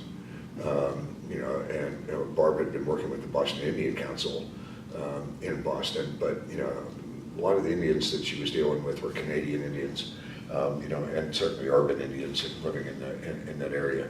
And we just thought that it would be a good thing for Amanda, to be raised closer to her. And Amanda's Culture. 5 at that point? Amanda was 5, yeah. And and it just had really just started school, was which was another hard decision for us to make, because she was going to an alternative public school in Cambridge, and there were all sorts of opportunities provided as a result of that, and they were opportunities that we knew weren't going to be available in Pawnee, Oklahoma.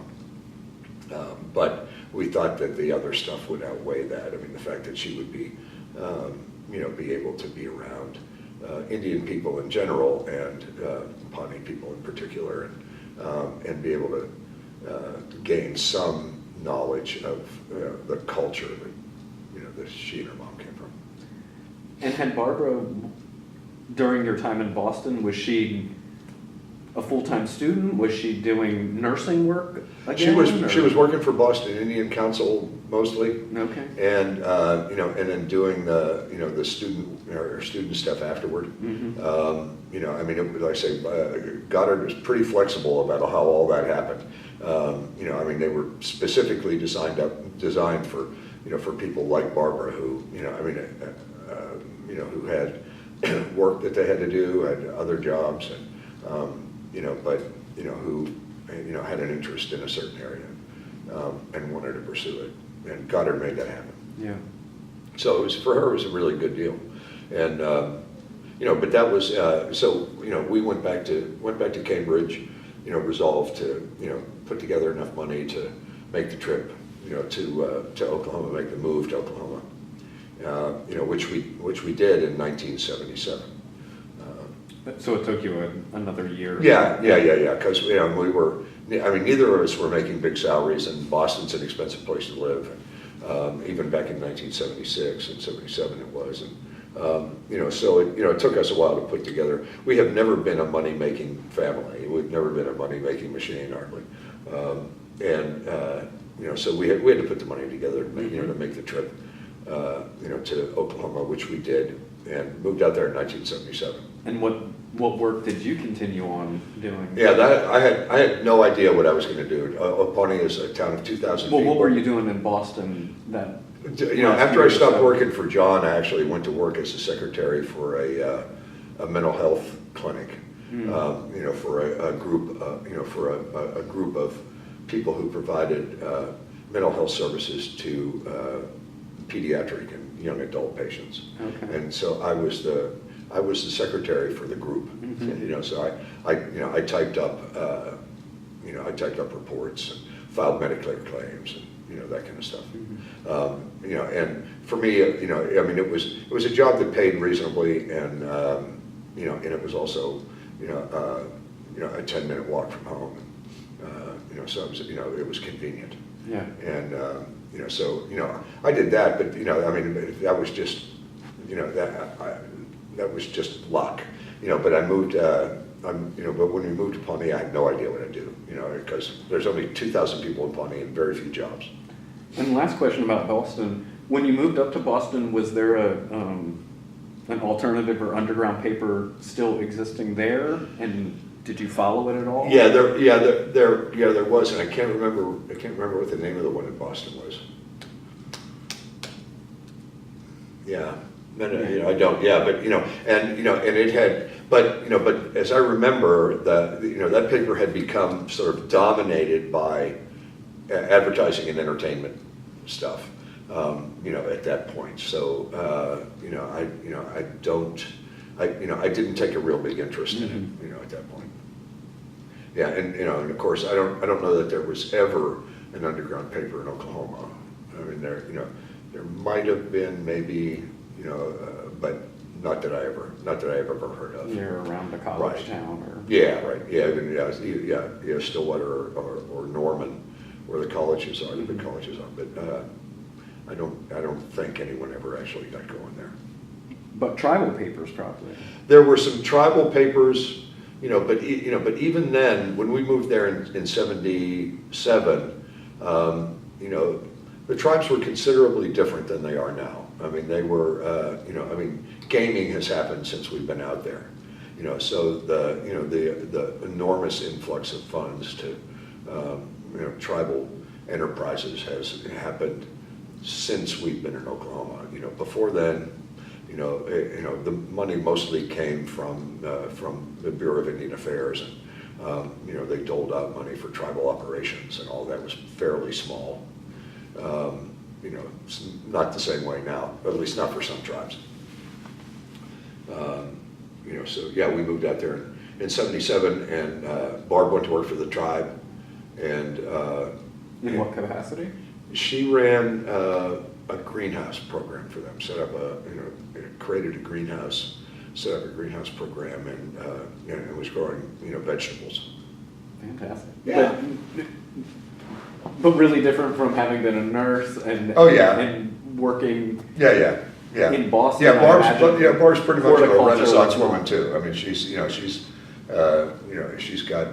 she's got skills in a lot of areas, and she ran the greenhouse program for a couple of years, and then the tribe just quit funding it. It was not a money maker, and quit funding it. And she moved to several other jobs at Pawnee Nation, but and the one that she spent probably the most time at, and the one that took the greatest toll on her was when she became director of Indian Child Welfare, and that was the job that when tribes began exerting their authority to take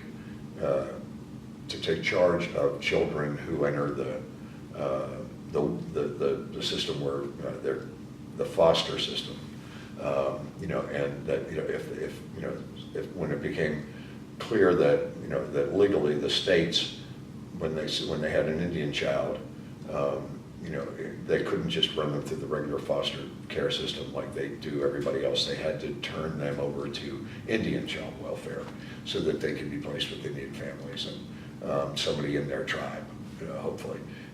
Anyway, Barb got the job as director of Indian Child Welfare for Pawnee Nation, and so as a result of that, she wound up having to deal with a lot of just horrific situations with kids, and to her credit, she did that for 2 or 3 years, and we were involved in it a lot. I mean, we had kids at our house, a lot for brief periods of time, but we had kids at our house who were left somewhere by parents, or abandoned at some house, or that kind of thing, and ultimately that just took a mental and emotional toll, and so Barb just had to leave it, had to get out of there. And and so and she worked off and on for Pawnee Nation and some other capacities after that, but that was the main thing that she did. When I moved out there, I had no idea what I was going to do. I had a skill set that wasn't entirely employable in a lot of places, but fortunately had run into we met some people when we first moved there who were right at our age and had moved there 3 months before us for exactly the same reasons that we had moved there, because they wanted to be closer to Pawnee Nation and Pawnee culture, raise their kids around it. And she was white from Pittsburgh, Pennsylvania, and he was Pawnee from Pawnee, Oklahoma. And the coincidences were just stark. And so we got to know them, and he had been a graduate student at the University of Texas, and was paying his way through by being a house framer. And so he actually had carpenter skills, and we came across a job that needed carpenters, and so he sort of boned me up on what it took to be a carpenter, and we went out and applied, and got the job, and went to work, and so I learned on the job, and so got a good paying job, as a form carpenter doing concrete work, for about 4 years, and then the company that I was working for was leaving town, and I wasn't going to go with them, so but had at least picked up an employable skill, or an employable skill for Pawnee, Oklahoma, and and so stayed there, did construction work for a while, and then just what I could pick up here and there, and then ultimately went down to the lumberyard one day to get some stuff, and the old man who owned the place asked me if I could fix a sign for him, which I told him I could, and so I did, and and then he had another couple of things he wanted me to do, so I thought this was going to be a job that I would be at for a couple of weeks, and I've been there for 37 years. Yeah, and 20 years ago, another guy who worked there with me, who came on about 4 years or 3 or 4 years after I did, he and I bought the place. So we now own the lumberyard in Pawnee, Oklahoma, and that's and I'm about to retire. We're What's it called? The lumberyard? Just Pawnee Lumber. Okay. Yeah, we were a True Value store for a long time, but have recently cashed in our True Value membership, and are buying material from another wholesaler, but we're trying to sell the place. I'm 9 years older than my partner, and he's wanting to hang around for 3 or 4 more years, and I think maybe 2018 may be my last. Yeah. So, but anyway, it's been a good deal, and Pawnee Lumber is actually a vital part of the community, just because there are so few businesses in town. We generate a lot of sales tax revenue for the town, and are an employer for 7 or 8 people, and there's no Lowe's or Home Depot. Not within 30 miles. Amen. Yeah, and and the funny thing about that is that those guys are not that hard to compete against. They have a $1 billion inventory, and and there are things that they sell that we just can't match, because generally they're selling it below cost. But mostly on lumber, building materials, it's just not hard to compete with them. And if you pay some real attention to customer service, and you go out of your way to take care of special orders for people, and do all the right stuff, it's not hard. We get people you know, they're saying all the time, oh, you know, they just hate to go in there, hate to go into Lowe's, you know, because they, you know, you can't find anybody who either knows anything or wants to wait on you. You know, so we count on that. And so the store sells hardware and Oh, yeah. other things. Yeah. Yeah, everybody's got at least one toilet in their house, and the wax ring on that toilet is gonna fail at some point, you know. So we sell lots of wax rings and toilet repair parts, you know. It's, and so, you know, I mean, yeah, it's. And then has the whole lumberyard component. Yeah, and then we have a lumberyard component. Yeah. We sell, you know, 2x4s and all that stuff. You know, yeah. So I've become a capitalist. You know, I mean, it's, you know, I've done, you know, I'm making money. You know, and you know, but it's, you know, it's, you know, surprising. I mean, it's. I'm not trying to make it more than what it is, but you know, if Pawnee Lumber wasn't there, you know, and you needed, you know, a wax ring for your toilet, you'd have to drive 30 miles to get it. Yeah. You know, and you know, and that's just, you know, I mean, so it's one of the things, you know, in a small town, you know, having Pawnee Lumber there, where you can get a surprising amount of things from us. You know, we carry a bunch of unusual stuff, and so you can do that.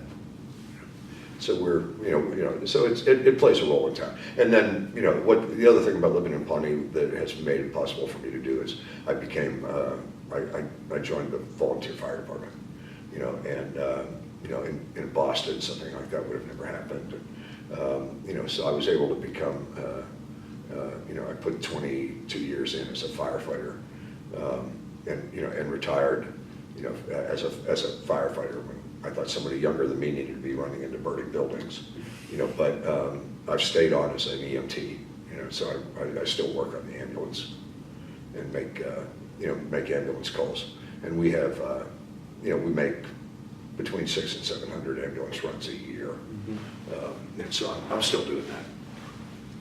And I, you know, and that's a job that, I mean, I'm doing it because I actually enjoy it. I mean, it's a, you know, doing that kind of work and providing that kind of service to the town is a good thing, because we lost our hospital about 5 years ago. You know, it just, you know, it was, they had given the hospital over to a management company that, you know, who just managed it into the ground. You know, so, you know, anybody, and the closest hospital is 30 miles. So anybody who needs to go to the hospital in an emergency situation, you know, is going to need to go by ambulance. And how big of a territory do you all cover? Oh, it's like 450 square miles or so. It's a bunch. I mean, we carry, you know, we cover the, you know, we cover the west half of Pawnee County, and you know, and Oklahoma's not quite as bad as Georgia is for counties. I think you have 156 counties in Georgia. We just have 77 in Pawnee. But, I mean, in Oklahoma, but you know, we cover half the county. Wow. Yeah.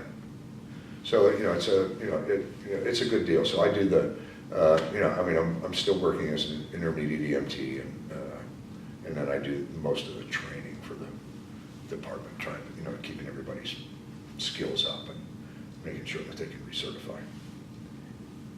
And is Pawnee part of a reservation, or is it just an independent municipality? Or? It is. It's an independent municipality, and the Pawnee Nation has about a 600-acre reserve, you know, that is tribally owned land. You know, but people don't live on a reservation like everybody envisions, like Pine Ridge or you know, that kind of thing. It's not, you know, I mean, it's just 600 acres of farmland, basically, on which there are tribal offices, and you know, the Indian hospital that Barbara was born in, you know, is out there. You know, the health clinic that serves 7 tribes or 5 tribes in the areas, you know, is out there, and you know, but yeah, Pawnee is. You know, the whole county, I mean, it's called Pawnee County because at one point, you know, when the Pawnees were forcibly moved from Nebraska to, you know, to Oklahoma, you know, they were given, you know, all of Pawnee County, you know, or most of Pawnee County, when some of that land wasn't getting, and then at some point, the government decided they'd make farmers and ranchers out of nomadic Indian people, and gave them all 140 acres, and what land was left over is what the land rush was all about. They opened it up for white settlement, and allowed that to happen, and then Pawnee people who had no money and no way to farm and ranch and no way to make money off of farming and ranching, wound up selling that land, the land that they had, in large part, to the only people who had money, which were white people, so the Indian-owned land in Pawnee County is considerably smaller, than what it once was, and what land there is.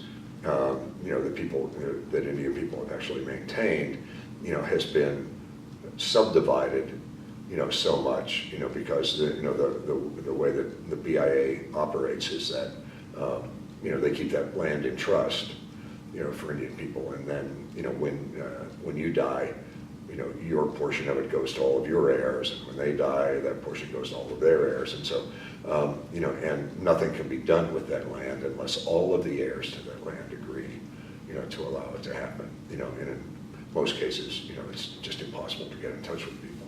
So, Pawnee is so Pawnee, and the town of Pawnee is sprung up as a result of people trading with, with the Indians, trading with, with Pawnee, and when they were moved there. So it's just a municipality. And what was the reason that Barbara's mom decided to go to Baltimore? It was all personal. I mean, Yeah. she just, she had Barb's father, who is Cherokee, and they're in the eastern part of Oklahoma. They divorced early, and Barb's mom, just met a guy who had been in the service, in Fort Sill, I think, and he was from somewhere in Tennessee, and but had a job, to go to in Baltimore. Okay. And so, Barb's mom moved back to Baltimore with her new husband, and then came back and got Barbara about 2 years later. She'd been staying with her grandma, and took Barb back. So Barb was, she was 4, I think, when she went back to Baltimore, and was raised in Reisterstown, north of Baltimore. Yeah. So it's just kind of a long, we just, and we met in Atlanta. And, yeah. As Vista volunteers, and, we're married in December of 1968. So, we're coming up on our 50th wedding anniversary, which is, also for both of us hard to believe. And then bounced around a little bit, but have settled. Settled up. Yeah. And I think if you would ask any of the bird people, whether Barbara and I would have lasted this long, or, the answer would have been a resounding no. It was like fire and water. I mean, it was, but we have made it work. Yeah. Yeah.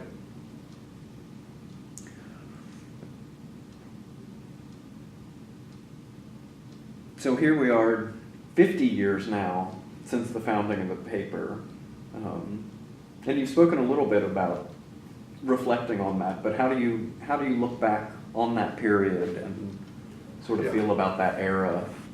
Yeah, that moment. I mean, I'm in Atlanta for this 50th anniversary reunion, and so I think that speaks to the, what I feel about it. I mean, I'm not somebody who goes to reunions, other than family reunions, and I'm not. It's not, but I feel strongly enough about, what the bird was, what the bird did, what the people are, associated with it, that, I really wanted to be a part of this. I felt like I was a part of it the whole time. I have felt like I've been a part of it for all these 50 years. It's not, it's a part of my life that has had a really significant impact on just, how I look at things and how I do things. And I'm proud of it. Yeah. So, I mean, and while I know times are things, have moved on and it's anachronistic in some ways, we are, it's still got a significance for, for all of us who are part of it, for sure. And who knows? I mean, it may have, what we did and how we did it may still come to play in the political arena that we're dealing with today. Mm-hmm. Yeah. Speaking of today, what are some of the things that you feel most passionate about? The ideals that you aspire to? Yeah.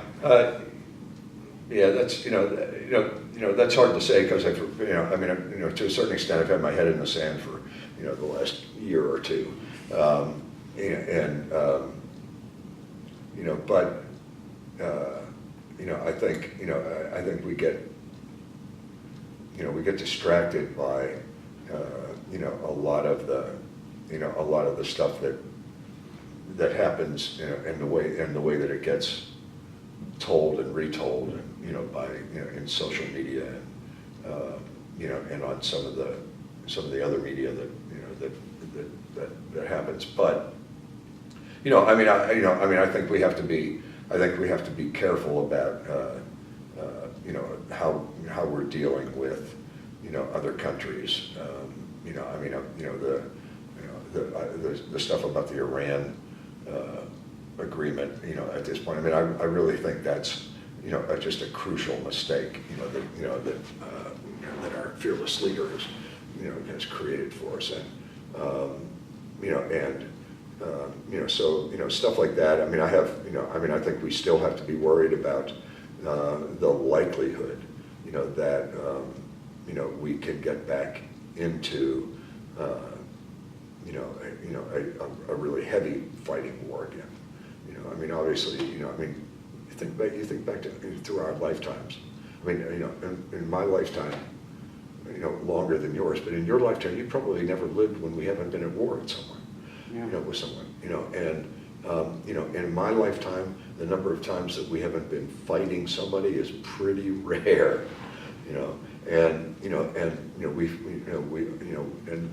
so I mean, if I reflect on any of that particular stuff, it has to do with, our military presence around the world.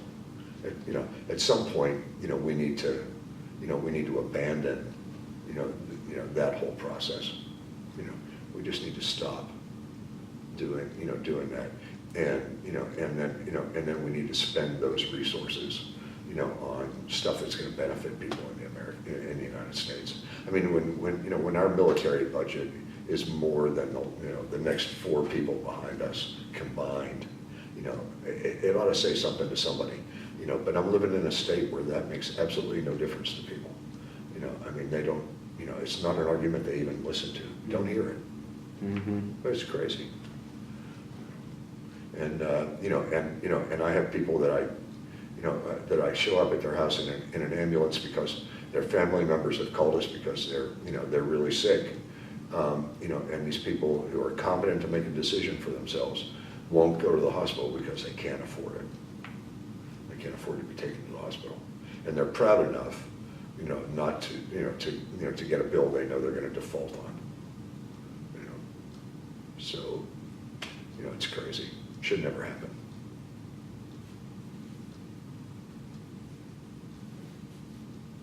I'm moving to Norway. Is that your plan for retirement? Yeah. We have a small but interesting group in Pawnee, Oklahoma, who celebrate Norwegian Constitution Day every year, which is May 17th. And the reason we do that is because we've got a guy who moved, because his wife is from Oklahoma, moved here from Seattle, and he was a firefighter in Seattle, but raised in Alaska, with a lot of Norwegians. And in Norwegian Constitution Day is a day when when the Finns kicked the Norwegians out, and and they started their own country. And so we get together and eat a bunch of fish dishes that mostly nobody likes. Gelatinous fish, and smoked herring, pickled herring, and it just goes on and on. But anyway, but we have in the process developed a real interest in things Norwegian, and they do healthcare currently. Yeah. Yeah. And aren't involved in many wars. And aren't involved. Exactly. Yeah. Is your daughter nearby in Oklahoma? No, she lives in Connecticut. Oh, wow. Lives in North Stoney, Connecticut. Yeah, she, and it needs to be said that she made it through the Pawnee school system. Not the most advantageous school system in the world, but she made it through the Pawnee school system. Got a full scholarship to Dartmouth. Went there, became a doctor, became an MD, and is practicing in North Stonington, Connecticut, where her husband's from. Wow. So yeah. Sort of full circle that you moved from Boston to Oklahoma right. so she could be around Indian people, and right. and now she ends up Exactly. in New England. That's what happened. Yeah. She graduated from high school. Made the trip to Dartmouth. And decided to go there, and she hasn't been back a whole lot since then. Yeah, but it doesn't change how we feel about the decision that we made to move her out to Pawnee though, and give her that basis, because I think it's been helpful for her. Yeah, and I think so. It sounds like it's been a nice life for y'all, but Yeah. not without its complications. Not without its complications, but small town life is okay. It's the only small town I've ever lived in. It's nice to live in a town where, I actually know almost everybody, and in fact, I know more about some people's families in Pawnee than I know about my own. So, and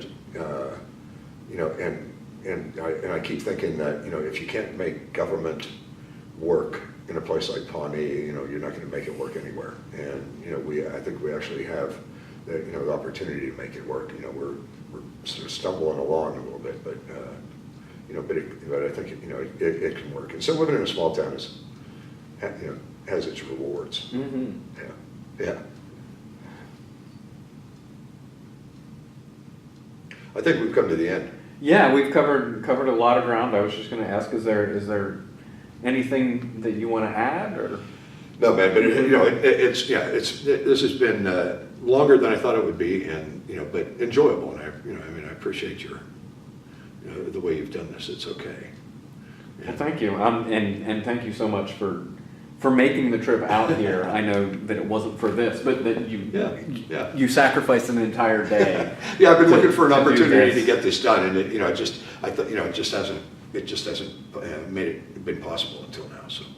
Well, we really, really appreciate it, and I'm sure that all those unknown people in the future right. will appreciate being able to do it too. Who was that guy?